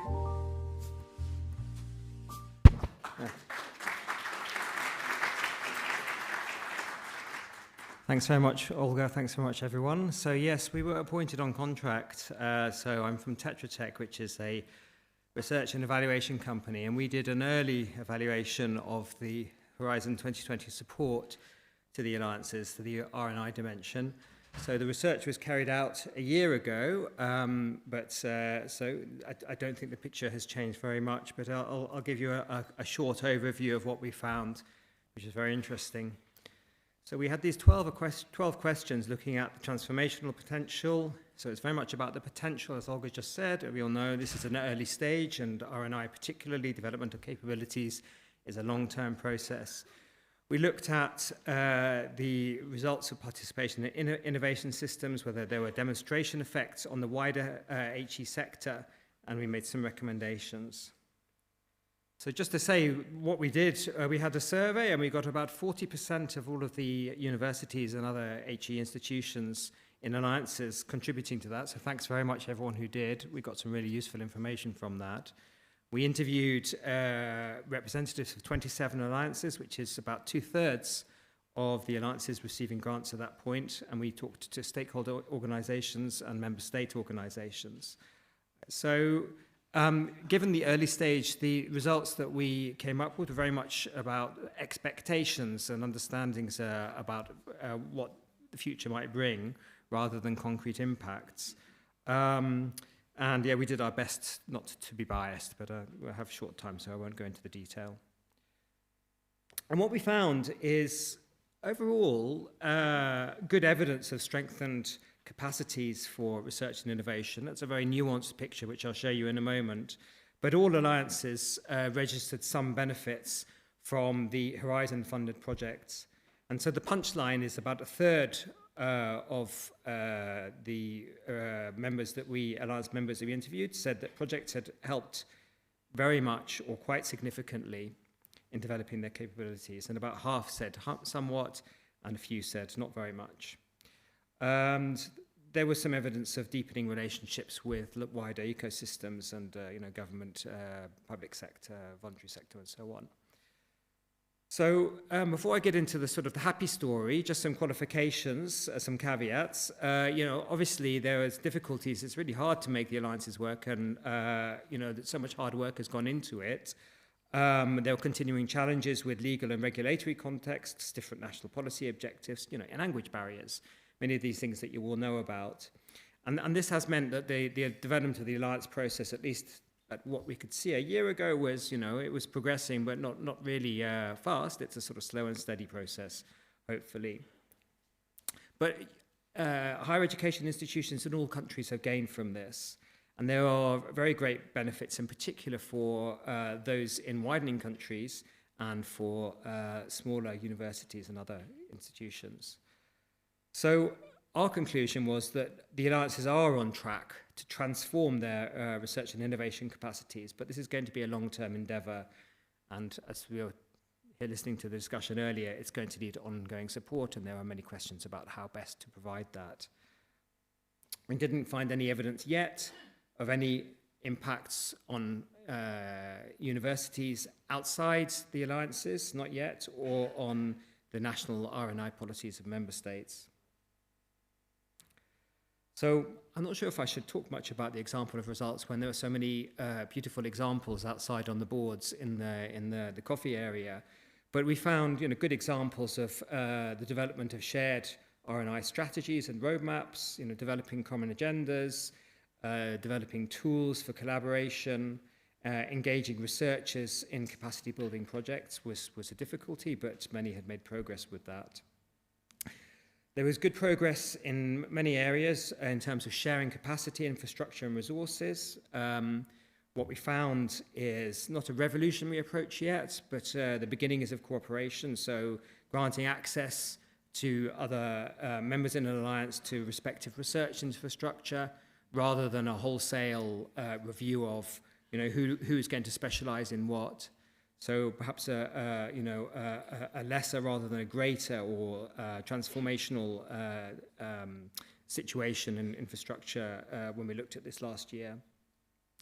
We saw good positive influences in developing human resources strategies and diversity, equality and inclusion plans, and also in making moves towards revising frameworks for research assessment. Also, some really good examples of reinforcing cooperation with other sectors, so working between universities and wider innovation systems, so that could be cooperation with the public sector, with the national, regional or local authorities, strengthening relationship with businesses, for example, through new advisory boards with business expertise, or new tools to support cooperation. On the fifth transformational module, we found progress as well, with alliance members beginning to develop or had developed an open science policy, and also in terms of new arrangements to engage with citizens for open science and so on. So I think my colleagues are going to talk more about all their results, and actually it's worth saying about the two studies, we did them completely separately, and the study that they're going to talk about came up with more detailed examples, but overall the conclusions were very similar. So we undertook our research similarly at the same time but separately, but we came up with similar results. So I find there's a few charts which came from our online survey, and I find these really, really helpful in getting a clear picture of what happens. So you can see that the brown bar is those respondents to the survey who said that the support from the SWAFS project was very or quite significant. The blue bar was where it helped a bit, it was somewhat significant, and the grey bar was where it didn't really help at all. So just about that last point, that was around 10% on average, 10 or 11% said it didn't help at all, but no one said that the funding didn't help anything. It was just there was a different picture in each of the different transformational modules. So some would say, well, it didn't help in most of our transformational modules, but it did in some. So that's a really clear conclusion, is that every respondent to our survey welcomed the funding and said it had achieved something. But that's the negative side. Perhaps the important thing is to look at the positive side, that around a third are saying that actually this is making a real difference to them, and others are getting some benefits from the process. And speaking as an evaluator of many, many different initiatives, I mean, compared to many, I think this is actually quite good results, speaking from my general experience of evaluation. Especially at this stage in the process, with quite small amounts of money, only 2 million euros for each alliance, and a relatively small amount of time. So we thought this was very positive overall. So there were some really noticeable patterns when you looked at the benefits reported by institutions in widening countries much stronger benefits than for those in other countries. And that's really clear here. You can see that the blue-grey bar, or the blue bar, is those that are in the widening countries, and they're much more prominent, their perception of, well, and answering to this question, that collaboration helps my university advance. One of the other patterns which was really useful or interesting to notice as well was that smaller institutions also reported, relatively speaking, more substantial benefits than larger ones. So we took a cut-off, arbitrary perhaps, but a cut-off is needed somewhere to make this comparison of 15,000 students. If you're below that line, you're small. If you're above it, you're large. But you can see here again the difference between the bars, and all of these transformational modules, all of them except for sharing infrastructure and resources. Again, perhaps this isn't surprising that smaller institutions have fewer resources, and therefore they are more likely to be able to learn and transform their own performance by cooperating with other larger institutions which are better resourced. So perhaps it's not surprising. So we've found that I think overall a positive picture, but we also got a lot of the same feedback that is, was sort of reviewed this morning in the earlier discussion, that there's clearly a need for a long-term systematic funding and a programmatic approach rather than an individual project approach. And people told us, for example, in the wider university they're in, getting the support of the university depends on having this longer term perspective. And the same with external actors. It's much more easy to persuade external actors to cooperate with you if they know that you're going to be around when the project has come to an end. Things that I know that you all know.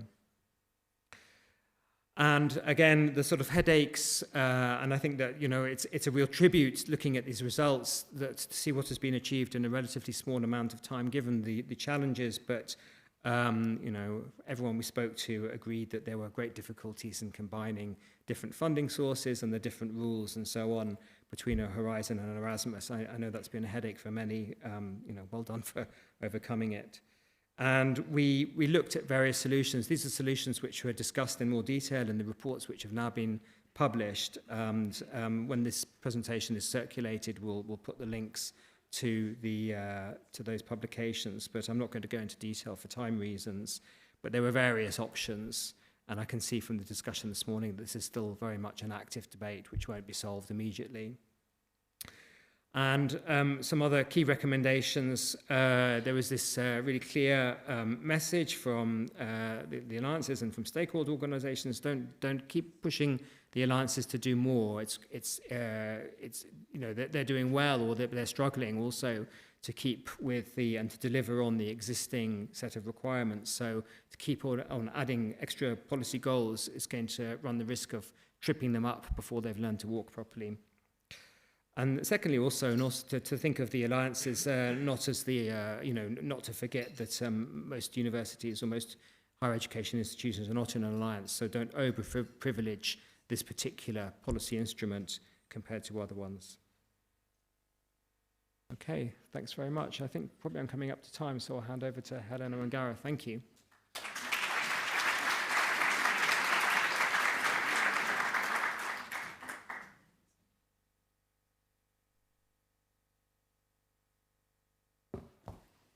Good morning, everyone.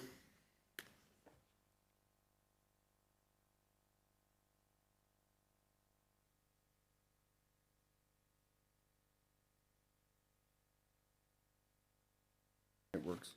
Thank you. Okay, I see we'll have to look at the screen. It's not here. So good morning, everyone. I just realised in retrospect that this looks a little bit like an Irish panel. That wasn't intentional, I think. Only now looking at the names, I see it and the accents. We'll try to keep quick, Olga, so we can keep into the time. I see we're running late. And we're going to present today the assessment of R&I impact of the European University Alliances, specifically looking at Pilot 1 and Pilot 2. My name is Gareth O'Neill. I am Irish, living in the Netherlands and working under Technopolis Group Belgium. My name is Helena Atchison. I'm also Irish, but I've been living the last 13 years in Germany, and I will operate with an international platform, University Innovations Global. And to jump straight in there, we essentially were asked by RIA, by the Commission, to have a look at the Pilot 1, Pilot 2 alliances and to look at their progress and especially to look at the good practices that have come out of these different pilots, different pilot calls. I realised looking at the transformation module numbers here that they're very often mixed up, some of the numbers and the titles, but I'll stick to what we have in our reports. There were 7 of these transformation modules, as you know, now called areas of institutional change. And to run through them very quickly, that was developing a common R&I agenda and action plan, strengthening human capital, sharing resources and infrastructures, reinforcing cooperation with non-academic sector externals, mainstreaming open science, engaging citizens and society and/or citizen science, and exploring joint structures in the sense here of common administrative, legal, financial, even technical structures. Now, we looked at the first Pilot 1 alliances a little while back. I won't name them, you're all here. Can I just quickly check who is here from the Pilot 1 alliances so we see you? Okay, quite a lot, so I'll watch my words. And then we have our first report on the Pilot 1 that was already published by RIA, and that was essentially looking at, as I said, at the progress, tangible progress that the Pilot 1s have made, but then also looking at the good practices that are there, challenges that were faced and how they solved that, and some policy recommendations looking forward. This was essentially looking at the intermediate progress of the Pilot 1s. In the meantime, they of course have continued and are still now implementing these 7 areas of institutional change. So then we move to the Pilot 2s, and here the focus is going to be somewhat different. As Gareth pointed out with the Pilot 1s, it was a broader agenda that we looked at. Pilot 2s, we've been asked by RIA to look specifically at best practices, and the reason for that is because that is something tangible where all alliances can learn from it, from experienced good practice and implemented good practices in the other alliances. So just to explain quickly, how do we identify those good practices? How did we come up? This is work in progress, by the way. The first report is, as you see, is finished. The second report is still work in progress. The alliances themselves have helped in some sense by self-identification through policy briefs, periodic reports and assessments, so there has been an element of self-identification. Then the task for Gareth and myself is to decide how are we going to select. We look for evidence for our selection, and therefore we have to look into the material that's available and where possible deliverables, websites. There's a lot of material that has to be gone through in order to really come to a conclusion. Is this a good practice that can be transferable? Is it a good practice that is administratively easy? Is it a good practice, for example, that had a very clear objective linked to an issue in the transformational module? So there were a few, let's say, factors around the selection of the good practices. And actually, our problem is narrowing it down to say to all of you here, there's just a phenomenal number of good practices that fit into this selection criteria. And what we're aiming to do with this second report is to, at least for all of the transformation modules, identify at least 3 good practices. But 3 good practices, that's an awful slide, but I'll explain why it's there in a minute. But at least 3 good practices where we have enough information, enough documentation, and enough linkages that when this report is published, other alliances can look concretely, and this will be the formula we'll use. It's quite different to the first report. But alliances can look at this, get a sense, there'll be a quick description, some quick facts and links, and they'll get a sense, yeah, this could be for me useful when I'm looking at issues in open science, or this could be useful for me on our infrastructures one. So we will use this particular formula, and at the moment, we're busy trying to populate that. And we're essentially populating that now with good practices, with the aim to try and pull across these different transformation modules a good practice from the number of alliances that we have now for the Pilot 2s. There's quite a lot of good practices out there. This is a short summary of the type of good practices that cut across many of the transformation modules in some cases. We've seen a lot of state-of-the-art mapping exercises or analyses, for instance, to come to a common research and innovation agenda, or to see what is out there in terms of resources and infrastructures and what could be shared. Not everything should be shared. We see digital platforms being developed, so virtual platforms being developed for training, for common collaborative support training, or for bringing researchers together, working on this common research and innovation agenda. We've seen different types of legal structures being put in place in terms of governance, management. We heard this morning about should an alliance move towards a legal entity, for instance? Well, the answer we've seen is some think it's a good idea, some don't, or at least not yet.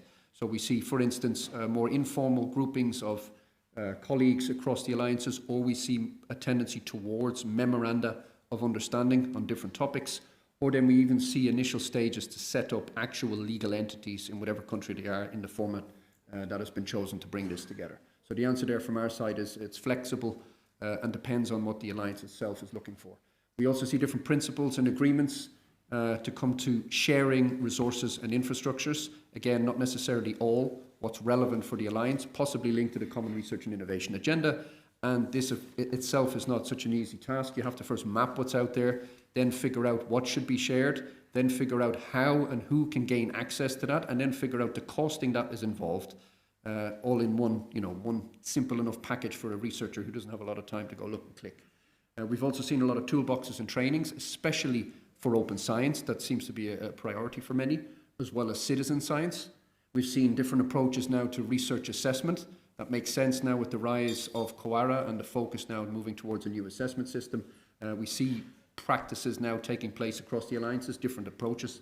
We see different groups and communities of researchers coming together, either on specific topics that could be linked to the common R&I agenda or other topics. And we now also see a lot of knowledge transfer initiatives. So engaging external actors or even trying to target or involve external actors.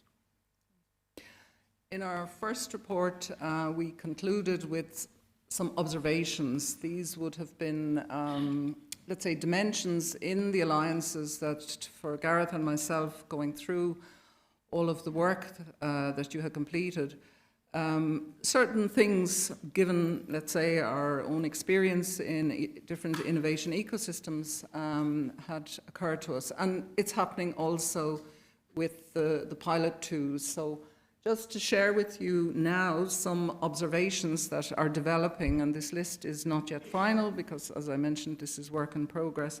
And I don't want to go through them all, but I will just mention one or two, or highlight one or two. The introduction of the lump sum in this initiative was very systematically done and with good purpose, and it was to enable alliances to focus on outputs and impacts and not to be, so to say, diverted or distracted with deliverables that, okay, might be administratively necessary, those you have to do, but that you would think concretely about the deliverables that you had volunteered to produce. And let's say we're seeing some differences in the alliances. There are people who are quite focused, and there are those who are, let's say, quite busy producing deliverables, and sometimes you're left a little bit with, well, is this really going to contribute ultimately to the objective and to the transformational change? And it does distract resources sometimes from the main effort. That sounds like a criticism. It's not really, it's an observation. There's probably lots of reasons why people think they need to have a lot of deliverables. We've noticed also that in alliances where the commitment at vice rector level exists and where they are meeting regularly and they're strengthening the fabric of the alliance, and we notice that that really does make implementation so much easier for certain alliances.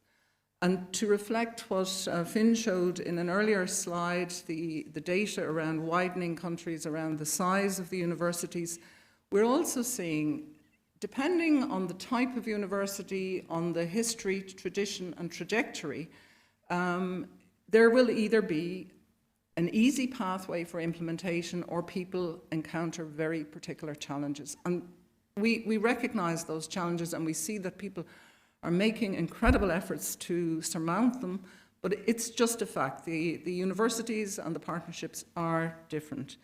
And also on the important one around the HRS4R, we see that alliances where they have actively and systematically involved HR managers at a very early stage in that process, that tends to, let's say, ease the pathway in the further development and implementation of that objective.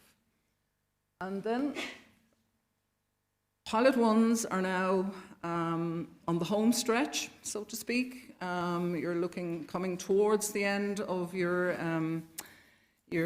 contract period, and so this is meant to be a helpful slide here. There's still time before the delivery of final technical periodic reports to implement and further some good practices.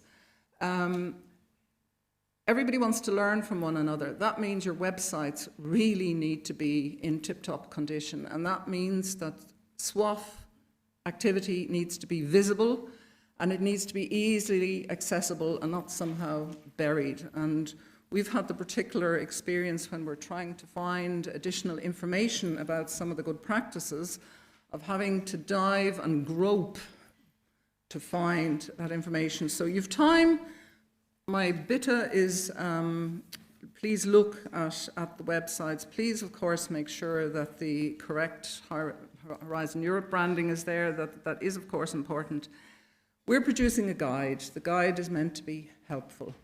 A guide is necessary, but it's not the only condition. The main thing is that you meet and you talk to one another and you exchange the very real experiences about the implementation. On that note, we would like to congratulate and thank the organisers, because I think it's just wonderful that so many alliances are here, and I think it's a great, great opportunity to start that learning and exchange around the good practices. So thank you very much for your attention.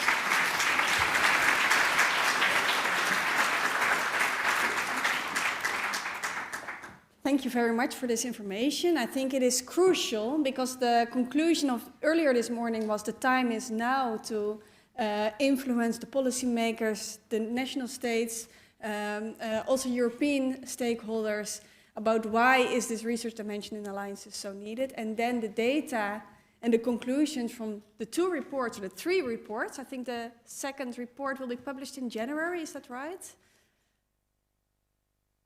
February? Q1, before summer.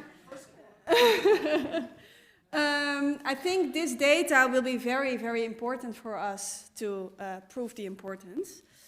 My question to all of you is, do you have a question for the researchers about the reports that they just summarized for you, or was everything crystal clear?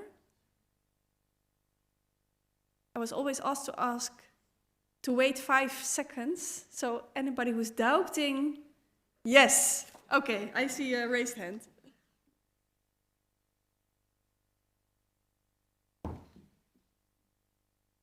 Anna-Lena from the European University Association.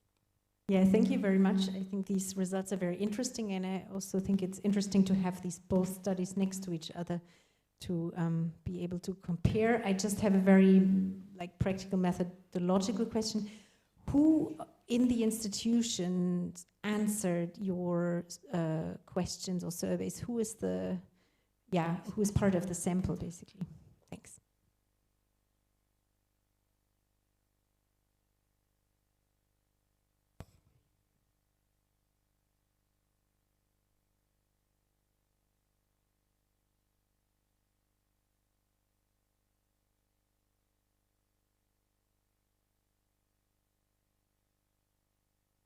It was the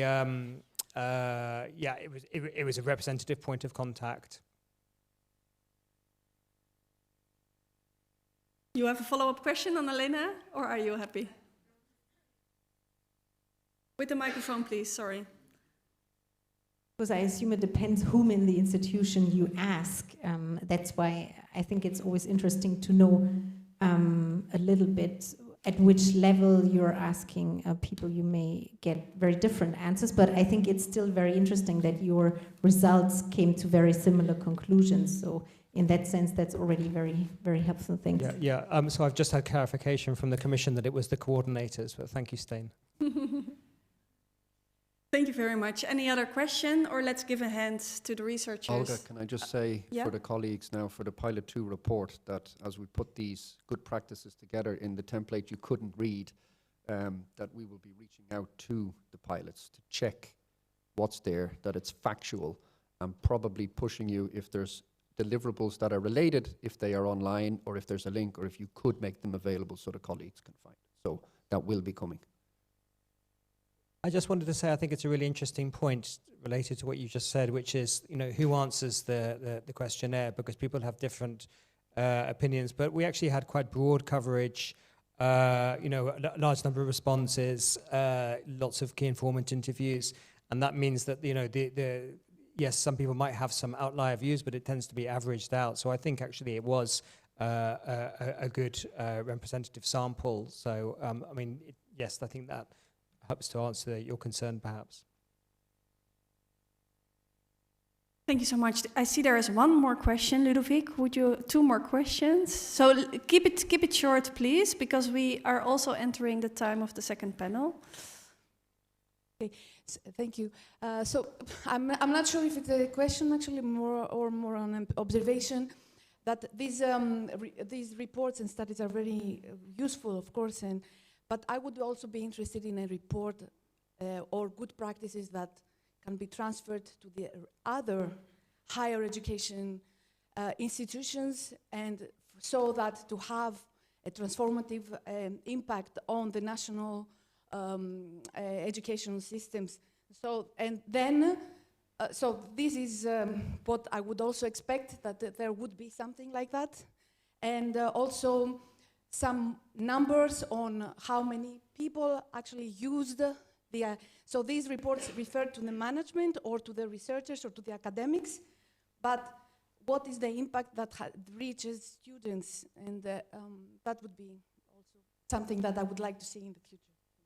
Thank you, and I'd like to take the second question right after. Please take the microphone. Hello, I'm Timo Taskinen from University of Jyväskylä, Fit for Them University Alliance. I'd like to continue on that, since I was wondering, can the checklists or the recommendations somehow be grouped into like the similar university alliances, that these suggestions relate to this kind of university alliances, or like into some national levels, like Helena, you were commenting that the regulations in different countries, for instance, can affect the ways that the implementation is done. So that I was wondering that would it be possible somehow to kind of group the results in different ways? For instance, like Fiona was saying also, the smaller universities and bigger universities in what way on countries, on thematic situations and on that. I mean, there's wealth of information in the surveys. In theory, everything's possible. It's a question of time and priority, and in a sense, what were we asked to do? The only way to respond maybe to the first part of your question is when alliances read the report. I think all universities, when they read the report, whether they're in an alliance or out of an alliance, will very quickly see when they read the description, haha, that might work for us, or that's not relevant. So I think the way we're hoping to write the second report in a way that's accessible for everyone, but we have not made any categorization ex ante about, you know, this good practice would work very well in a high-tech university. No, we haven't done that. We're really trying to deliver the output in a way that the reader can recognize and identify the opportunity and the potential. Any other comments? Okay, let's give the researchers a hand. Garrett, Finn, and Helena. Thank you so much.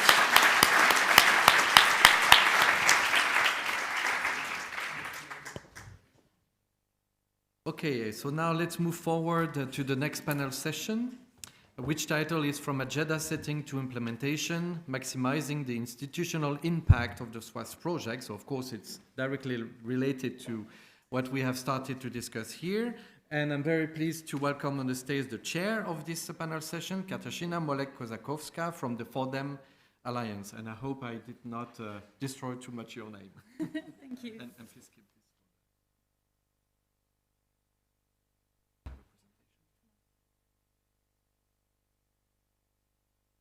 Thank you very much. Maximizing the institutional impact of the SWAS projects. The panel session will be involving 5 panelists. Let me ask them to the stage. Siobhan Mohan, David Dreyer-Lassen, Sven Iderand, Laura Martin, and Nicole Burkle.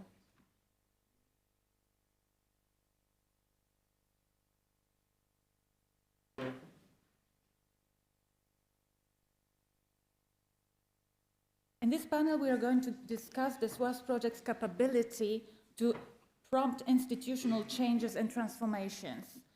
There will be slight overlaps with the morning sessions, but hopefully we'll tweak our perspective a little bit and look at what we've done from the perspective of individual organizations and alliances rather than from the political perspective. And also we'll look at the practice and implementation and discuss this with people who have been spending like the last 3 years, maybe some of them, trying to bring those transformational modules from the abstract level to the practical level.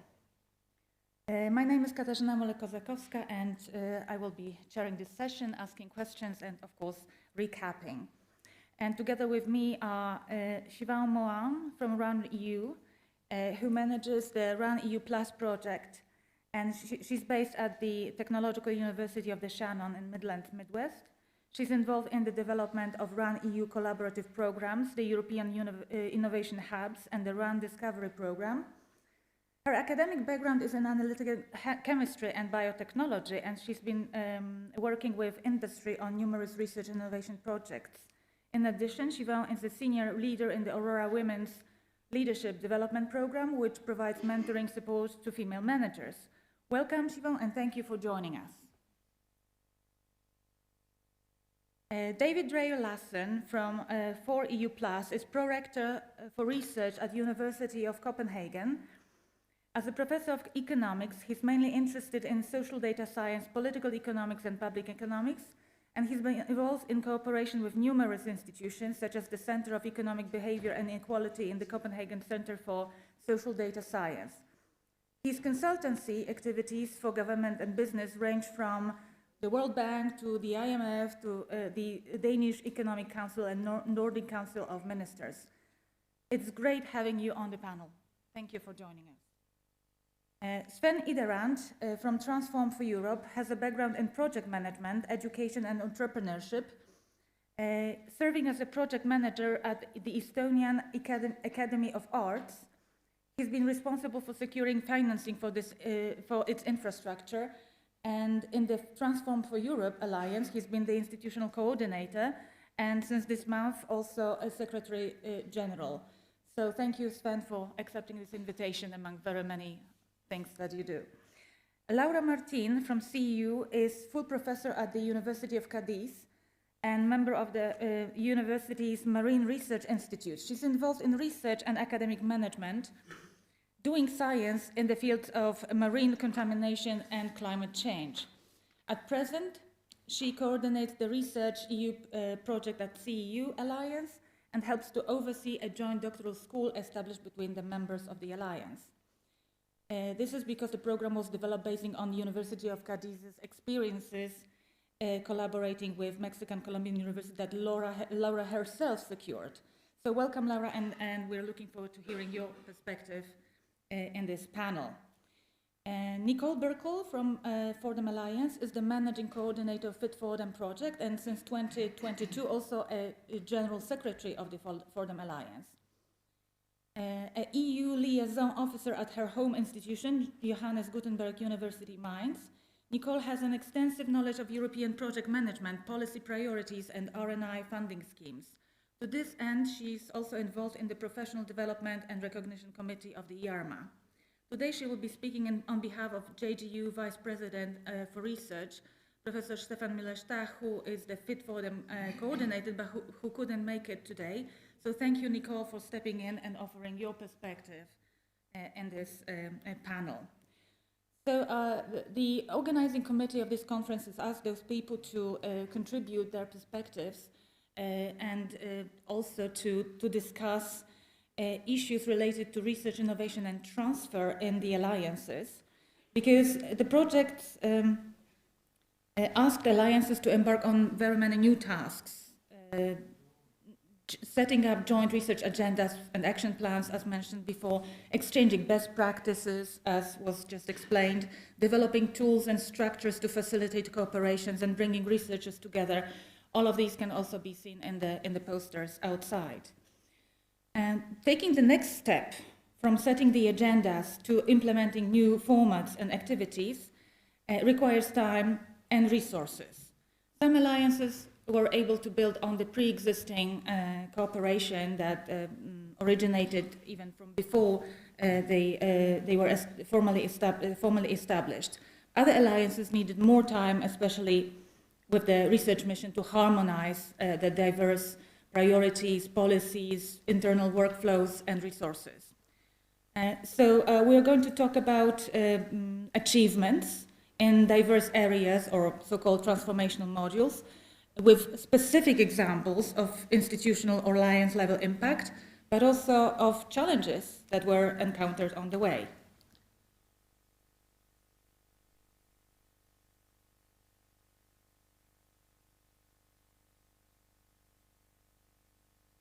So my first question will go to Siobhan.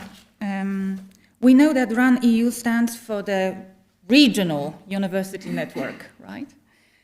That was established in October 2020 and initially joined by 7 applied sciences and technical universities. Its major achievements, apart from mobilities and collaborative projects, were establishing 3 European innovation hubs and identifying 8 research cluster areas. So Siobhan, can you tell us more about the SWAF's RUN-EU Plus project and how this contributed to integrating the partners of your alliance in terms of research and innovation?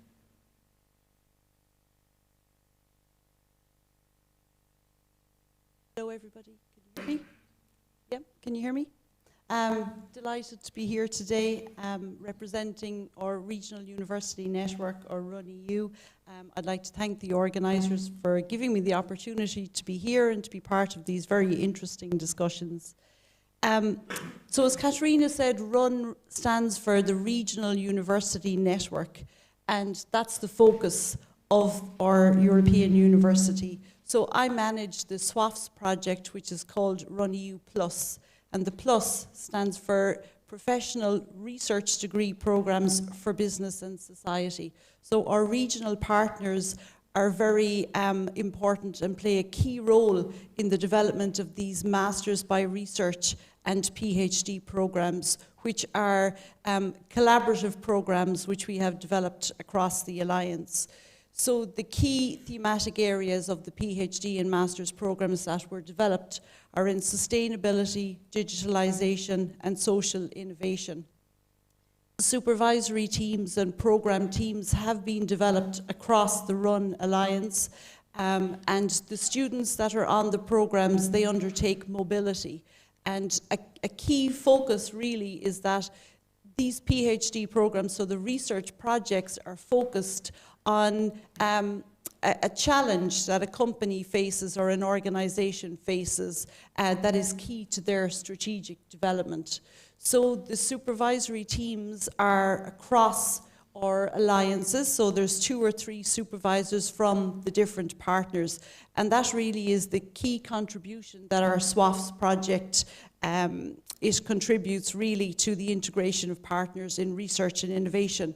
So to support the programs, there are other very important initiatives as well that have been developed and implemented by our Plus project. First of all, we have ambassador networks that we developed in research and innovation, in open science, and in gender and diversity. So these ambassador networks, they work together as a group, and then they are our voices in our institutions, and they help our researchers if they have any areas that, or any questions in those areas. The next initiative that we have implemented are the supervisory teams that I've already mentioned. So we have supervisor training, like Masters by Research and PhD supervisor training programs and workshops that we have developed. And we think that this is very important in order to, for the sustainability of these researcher and these supervision teams. So I mentioned our regional focus, and our regional partners are very important for another reason as well. We work with them to identify the core skills and the competencies that they need in research graduates, because they are going to be the labour force of the future. So they work with us, and we work very closely with another initiative of our run European University, and that is the FASAs. So they are the Future Advanced Skills Academies. And through them, the FASAs work with companies to identify, well, what are the future skills that they do require for their labour force, and we translate them into our training workshops and programs for our researchers. We also deliver short and advanced programs for our researchers, where we get them together for a week, and at the start of the week, so they're interdisciplinary, international teams of researchers at all stages of research. So we have early stage researchers, we have senior researchers, and they come together to work on a research challenge for the week, and at the end of the week then they present their approach to addressing this challenge to the audience. We have a Cloud of Knowledge portal, which is an information platform, and it's a repository for all the training material for our researchers. We also use it then to disseminate and communicate the achievements of our research community, our run research community, and also all of the facilities and the supports that are available to it. And finally then we've developed a research and career evaluation tool, again with the focus of supporting early stage researchers in recognizing research as a viable career opportunity of potential for them.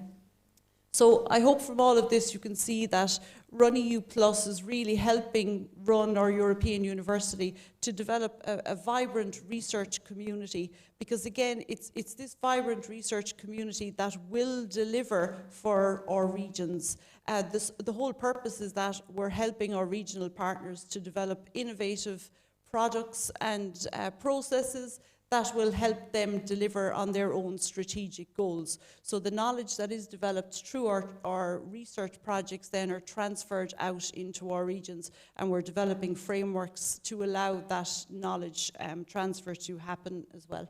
Thank you. Thank you. Thank you. That's really impressive.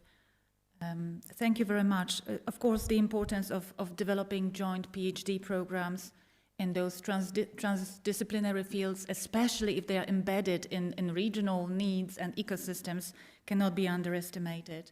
And it also allows early stage researchers to travel, yes, across the institutions, to learn new cultures of doing research, and also to use the facilities and infrastructures of the partners, I believe, right? So speaking of infrastructures, David, we know that for EU Plus, and particularly its SWAF's projects Train EU Plus, has been focusing on sharing research infrastructures.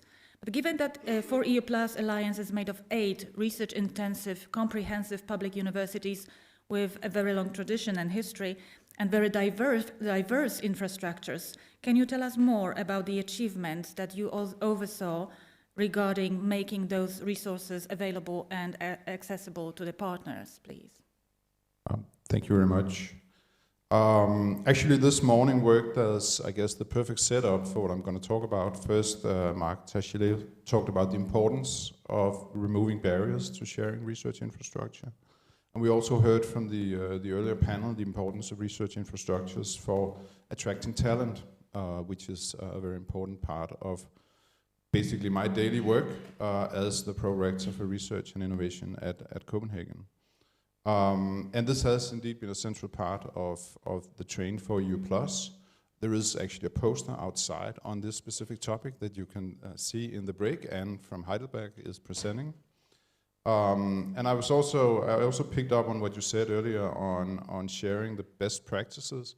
I think part of working like this is also sharing your worst practices. So we've been trying to do that as well. I'm just gonna describe 4 headlines. One is the benefits of sharing research infrastructure. One is defining and mapping research infrastructure. Then there's the question of whether, when, and how to share. I'm going to get back to that. And a little bit on the ways forward. But maybe first on the benefits. I mean, in a way, it's as someone who's responsible for a lot of expensive machinery and equipment, it's really annoying to see it idle. You want stuff like that running 24/7, and if there are not enough people at your own university to do it, it would be wonderful to invite others to share. But that is hard, and I'm going to talk about how hard it is in a little bit. But I also want to stress, we're here under the headline of Science for and with Society. So I think also in order to, when we become better at sharing research infrastructure within universities, across universities, we can also become better at sharing it with the private sector, especially startups who may not have their own access to infrastructure. So test and demonstration facilities are enormously important, and a lot of the work that we've been doing in Train for EU Plus is going to actually prepare us for something like that, even if that was not part of the original intention. Now, to the defining and mapping of research infrastructure, this is, to paraphrase President Kennedy, you know, we did this not because we thought it would be easy, but because we thought it would be hard. And it is hard. I mean, just keeping track of what is in my own university, the University of Copenhagen, what is actually there, what's available, what's working, what's not being repurposed for something completely different. That's difficult for one university. It's not easier for a number of large and comprehensive universities. But trying to come up with common definitions of what is a research infrastructure, what are the requirements, and the protocols that you need to have set up in order for others to use it. So as it's, if you were not born and bred in the lab that had this research infrastructure, what do you actually need to make available for others to use it? And I think that process in itself actually has been very helpful, at least in our work at my university, and I know that has been true for the other alliances as well. Then there's a question of whether or when to share research infrastructure, and I think that there's a tension here, and it was mentioned in the panel this morning, because research infrastructure is enormously important for attracting talent.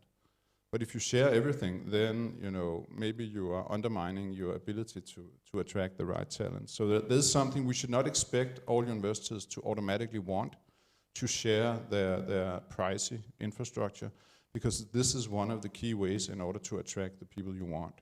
So there's something about thinking about how to align the incentives across universities or alliances or countries, etc., which we haven't quite worked out, but that's part of the study, or these models on how to share and when to share is part of what we're doing, and some of that work has been submitted to a journal in the area in order to think about that. So there's also there, I think, a question of funders' roles. If you think about open data, open access, a lot of requirements are being made from the EU, from private funders on if you get this or that kind of grant, you have to make data or papers available. Certainly in Denmark, there's some movement for some of the large private funders to say if you get this kind of piece of research infrastructure, you also have to make it available, also outside of your own university. So that kind of new ways of thinking, because we pretty much know how it works from the open science movement, that could also facilitate sharing research infrastructure. The final thing on the ways forward, it's just going to be reiterating a little bit what I said. In a way, we know to some extent how to make this work within universities. It doesn't always work, and there's certainly stuff in my university I don't know anything about. At the very macro level, we know, so ESFRI, the sharing and construction of very large research infrastructures, we actually have a pretty good handle on that as well. Because that's, you know, if you build something outside of a university, in the commons, then it's easier to set up a system. It may be hard to get the money, but it's easier to set up a system so that everyone is allowed in there. But once you want to share within one country, within one alliance, or across countries in the European Union, it becomes a little harder because we don't have the same protocols, we don't have the same systems, and there are these issues of competition also underlying universities. So that's certainly some of the challenges. And just one final plea then is that this is one area where it could be interesting to set up, based on some of the work that we've done, some pilot studies on how to share specific infrastructures in one or more alliances in order to get some idea of how actually to make it work. Thank you. Thank you. Indeed, there are quite a few posters out there on the very topic of sharing infrastructures that you might have a look at and get some inspiration from.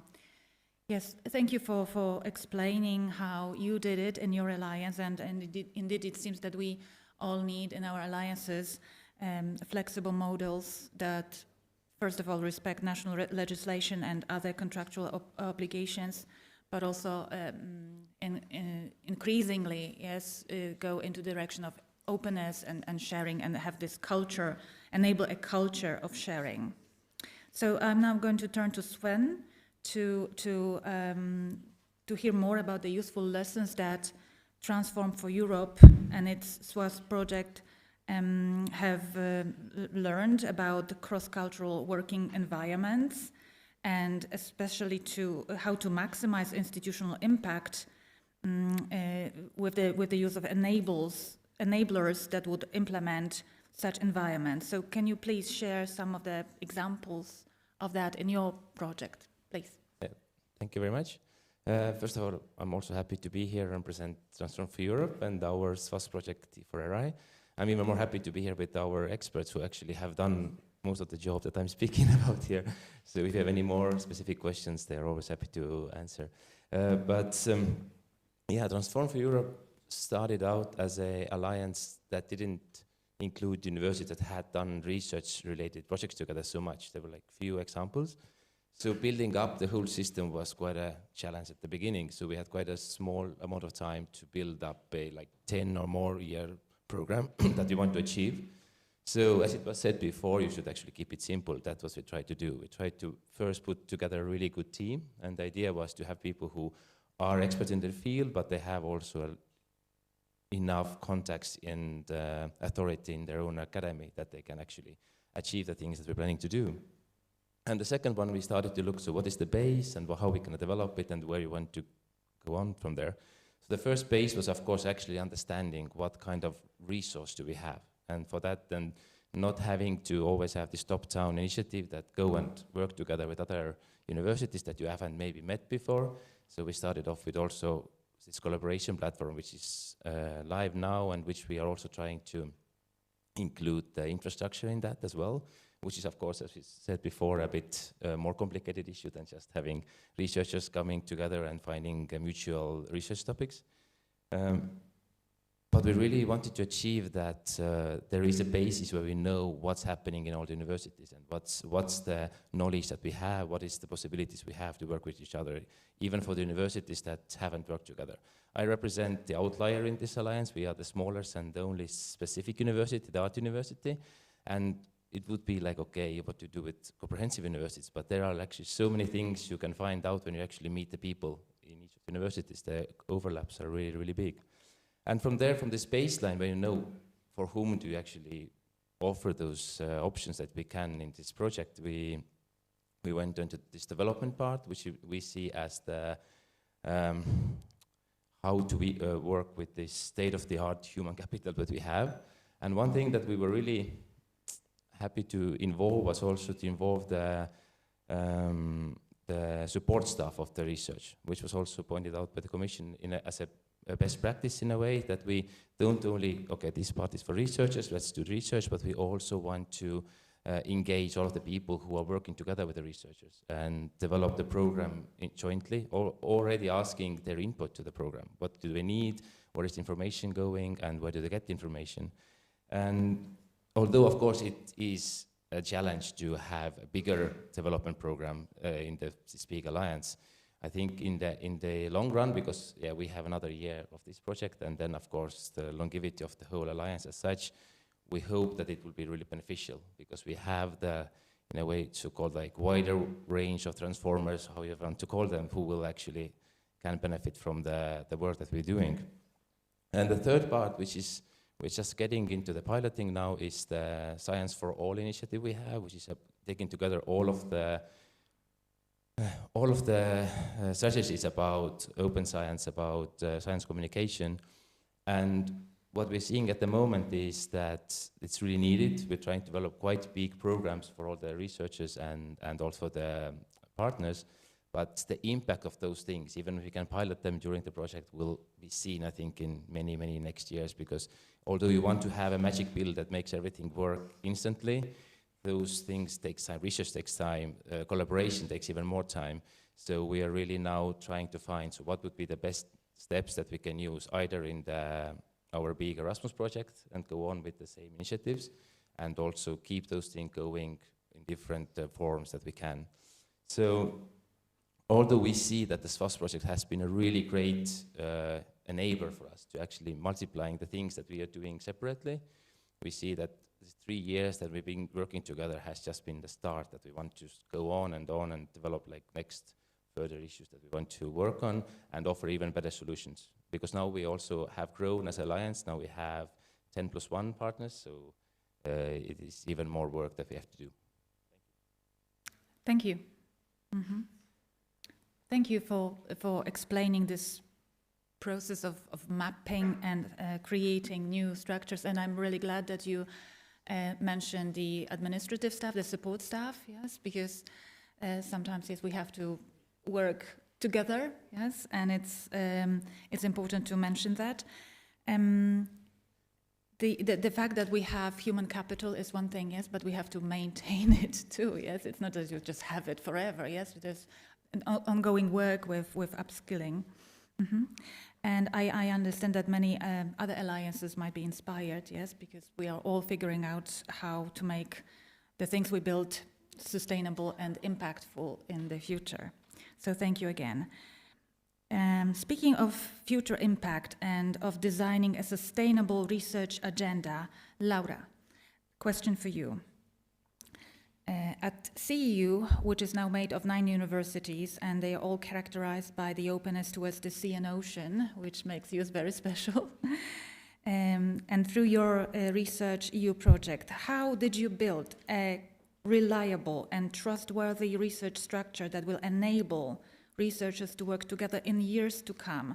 Was it a kind of a bottom-up or a top-down process or both? Can you explain, please?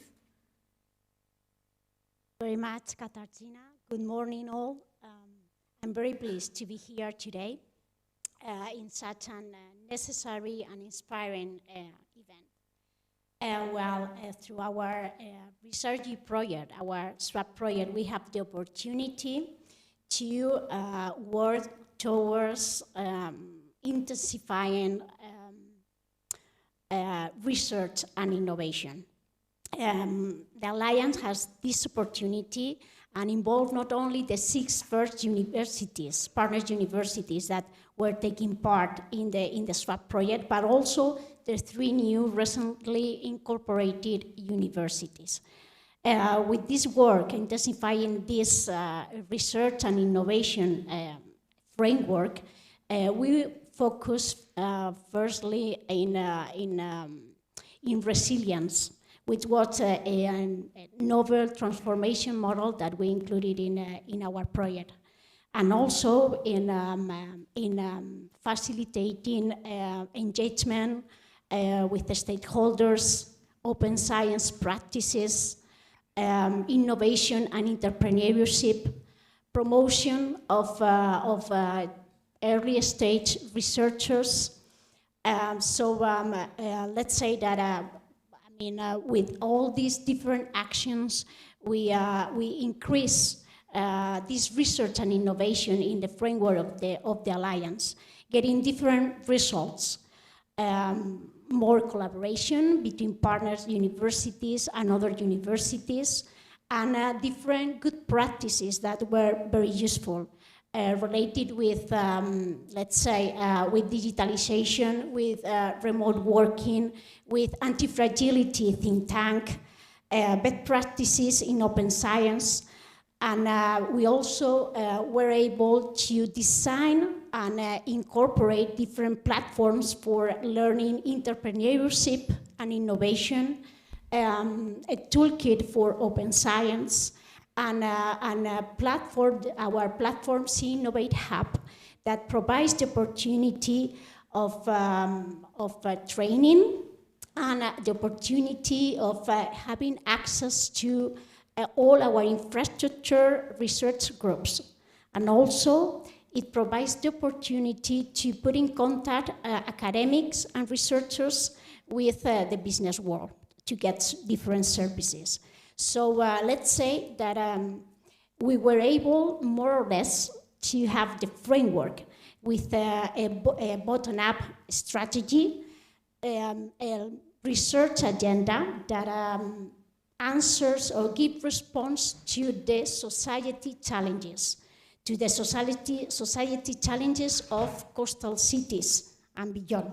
So let's say that, yes, we have the framework, but now we need to think further, and we need to have another vision.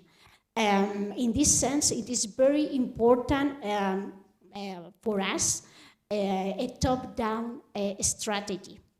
Why? Because once we have the framework, our alliance, in order to promote a sustainable long-term research agenda, is doing a lot of effort in creating a common research office, or doing different advances for our legal status, or getting agreements for sharing infrastructure between different partners, universities, and also for mobility of researchers. But there is a need also of the commitment of national, regional, and university bodies. Why? Because it is important, this commitment for increasing, let's say, the human capital at the different, for example, universities, or funding research projects between partner universities. When I mention increasing the capital, we find very important to take into consideration that the amount of, let's say, activities that the universities are performing are higher when they belong to an alliance. And sometimes, I'm going to be concrete with this, sometimes there is a need of increasing the ratio of contracting administrative personnel. And this comes with the commitment of the national, regional, and university bodies. That's just an example, for example. And then we need funds, we need funding. We need funding to implement the agenda, to create clusters, now that we have the framework, to create clusters, to create research institutes, common research institutes, and to promote seed funding. So in this sense, we have now, it has been already mentioned in other panel sessions, we have the Horizon Europe program. And it's true that this program is not funding institutions. The program is funding research. But in this sense, research could be thematic, or research could be building in frameworks. That is what in most of the SWAT projects we are working in. And in this sense, what I find, my honest opinion is that most of the different calls in the Horizon Europe program, they are mainly focused in 1 or 2 or 3 of the 20 voluntary actions of the ERA policy agenda. And the good thing of the SWAP projects is that this call was incorporating many different voluntary actions together with the same objective. And this is provide us the opportunity of interdisciplinarity or transdisciplinarity. I really would like to have the opportunity to come back to this kind of calls, because this could provide us the opportunity of getting sustainable research agendas in the alliances framework. Thank you. Thank you. Thank you for listing this and for this plea. Yes, of course, when we say we have a framework, yes, we sometimes forget how much time it takes to negotiate that, yes, and to agree on a common framework. And hopefully there will be funding, yes, to tap into to accomplish the jobs that you have set for the future. Over to Nicole now.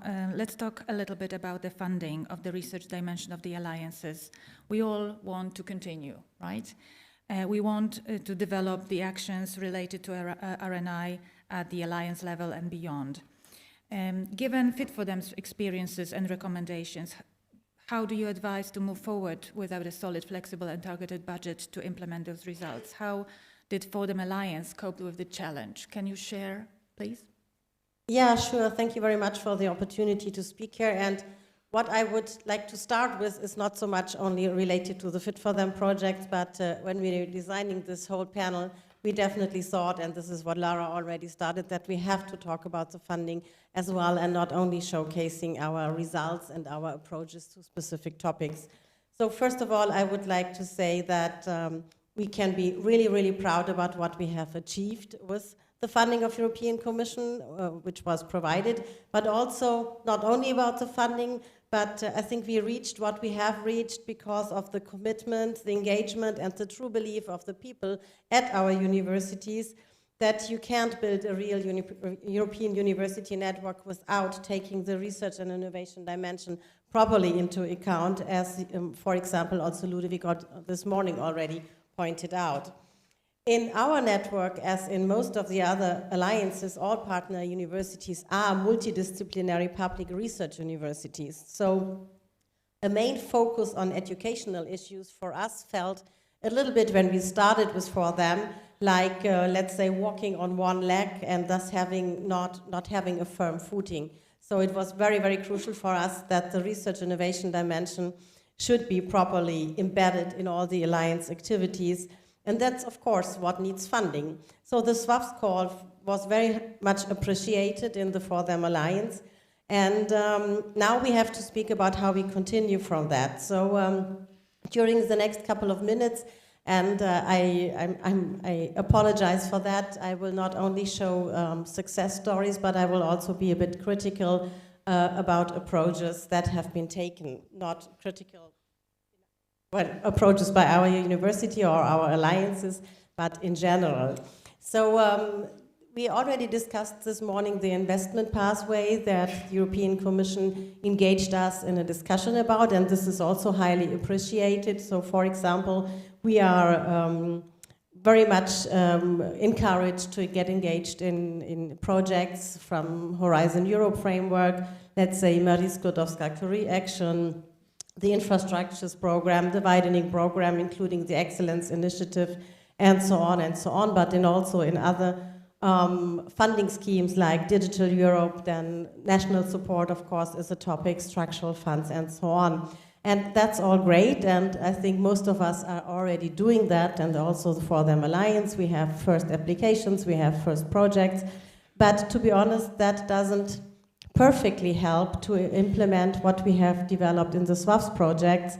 Let's say all the strategies, policies, action plans, we cannot simply build in the new projects on further developing them and implementing them. So, and having to write new applications all the time and getting engaged in a lot of new activities also ties to some extent time of staff and resources, and that's also a bit critical if we are not really done with implementing what you have developed so far, starting new projects with new milestones, new deliverables, new things that you have to do. And also what was said in the morning already is that having so many projects regarding to, let's say, transformation activities in parallel in different funding schemes is also sometimes a bit critical due to administrative aspect that was also said in the morning. When it comes to the involvement of member states, that's also great, and we are all doing that as well, and we are lobbying on national level. We are, of course, in contact with our national authorities, but what we have to always keep in mind that not all member states are equally supporting the initiative of European University Alliances, and if you have, let's say, a partner that does not get any co-funding at all and a partner that gets 100% co-funding, it's a little bit tricky to lobby for the same things at the member states level. So yes, it's important to get the member states more involved and maybe more involved also in this funding discussion. But I think we also here need the support of European Commission to monitor and to maybe promote the dialogue a little bit more towards some kind of standard co-funding, or however you could call it. I know this is not an easy task, but I think we would really need your support here. So what would we really need to maximize the impact of work performed? Well, I would say, and I know this is not easily possible, that's all what we learned this morning already.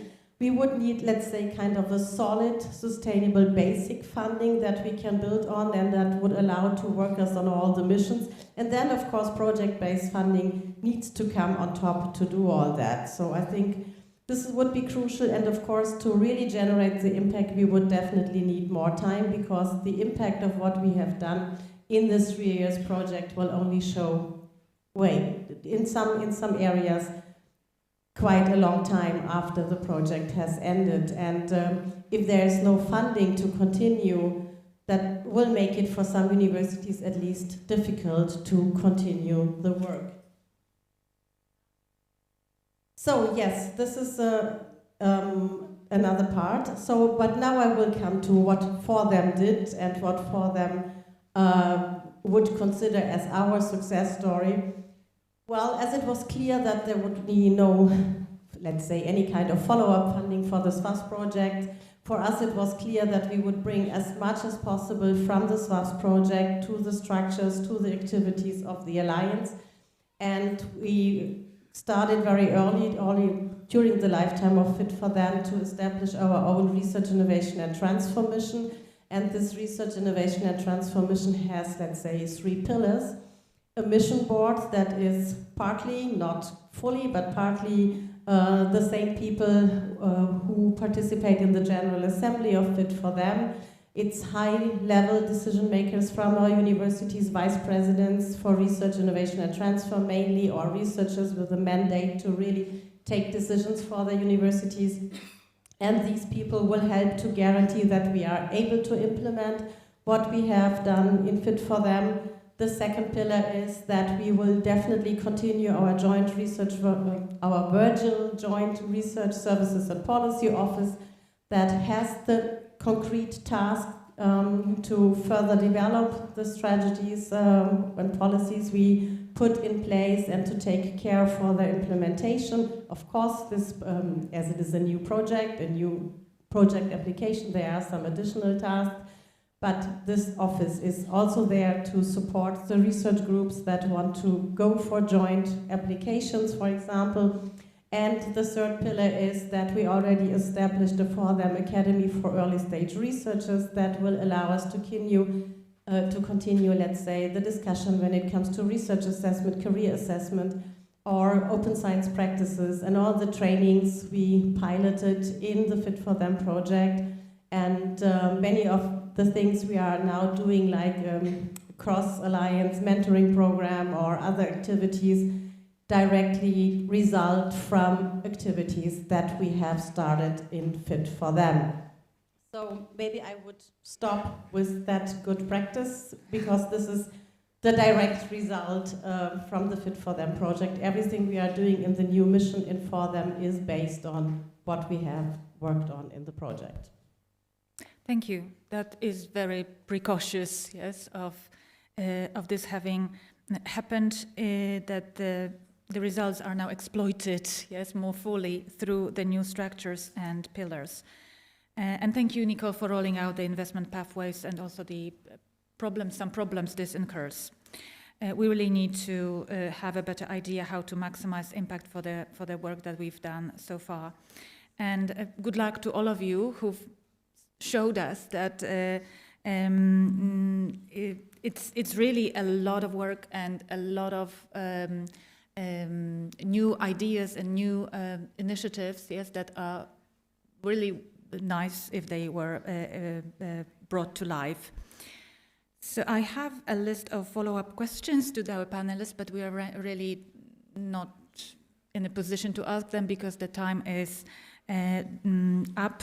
Maybe there are any questions from the audience at this stage to the panelists regarding any aspects that were highlighted, the funding aspect, maybe the implementation of research agendas, or maybe the sharing of infrastructures that our panelists could perhaps address, or any comments on the things that were just discussed?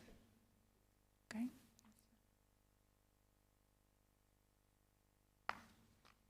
Please try to make your question specific, or if, oh no. Hello, my name is Carlos, I'm from Engage. It's been repeated that the European Union will support projects, not alliances. The question will be, if a project comes from an existing alliance, will get some extra points, some sort of advantage, rather than a project that is not coming from an alliance.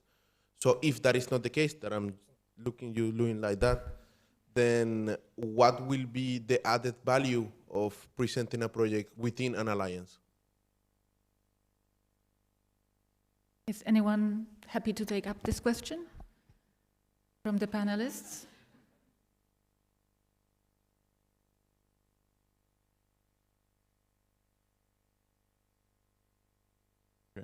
I can maybe add a little thing. I mean, one problem being the vice rector of a university is that it's very hard to tell researchers what to do.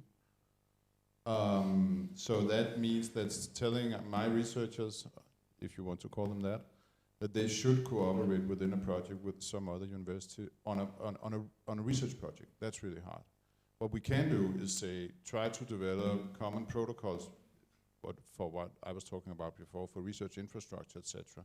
And maybe that in itself would then generate, so if we could get funding for that, that could create the structures that would then enable the researchers to work together better. And I think that would make them more attractive for funding. But I would rather see it working like that than through some sort of extra points, where as a vice rector I would be concerned if my researchers would actually show up. Thank you for the question and for addressing it. Nicole, would you like to add something? I would also like to add something. I think we have to show the researchers in our alliances that it is an added value if they extend their existing networks, and of course they should keep their networks. I mean, they are established by adding the partners from the alliances, because you can really exchange in a less competitive way with each other. So building on each other's strengths. So maybe a partner university, let's say in our case, maybe in Palermo or in Finland, has a certain strength that we don't have, and we are not in competition anymore. So we can rely on their expertise, and we can work together with those people. And and the second point is, I think those alliances are especially very attractive to bring researchers at an early stage in their career together. And because they still need to establish their own international networks and they need to build their stronghold in research. So this is what we learned. It's very attractive for early stage researchers and the established researchers, maybe step by step, who will see the advantages of cooperating in a less competitive way than they would usually compete on European level with each other. Siobhan? Thanks. Yeah, just an additional point would be that, you know, the research teams that have already been formed through the alliances, they already have a track record of working together, plus they are interdisciplinary, so therefore they complement each other rather than compete against each other. So I think that that is a very important point as well to note. And if I could add also, the trust has been built, yes, through common structures, common projects, yes, common frameworks and networks, so that helps too. Should we be wrapping up? I mean, we've already exceeded a little bit our time, so thank you, and a big round of applause to our panelists, please.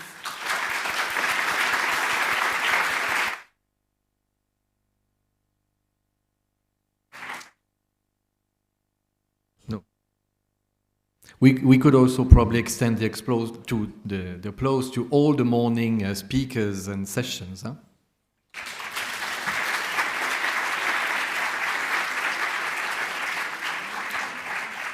So before we get out of this room, a little bit of housekeeping, let's say. The lunch will be now. It will be served in the big room where we had the coffee break a bit earlier. We will all resume at 8 p.m., but be aware that there are parallel sessions. And if you look at your badge, you go at the back and you see two things. You see a QR code where you can directly go to the program in case you're lost. And there you will also see the workshops and roundtables for tomorrow. But for this afternoon, you will see where is your workshop, I mean the number of your workshop. If you remember, everybody had to express their wish for going to one of the 4 parallel workshops. So this is where you have the information. Workshop 1 will be in this room, and the workshops 2, 3, and 4 will be in other buildings, but everything is well organized. So there will be colleagues and students who will walk you through there. And I think that there will be also some posters in the room that to show where are the different rooms outside of this building. Then after these sessions, everybody will come back here for the coffee break, and at 4:30 we have the poster sessions where you will find the posters that each alliance have prepared, but also there are joint posters on good practices, and they are very interesting. So you're all invited to really attend the poster session. And then in the evening, there is a dinner for some of the participants, and you should have received an email with the address for that dinner.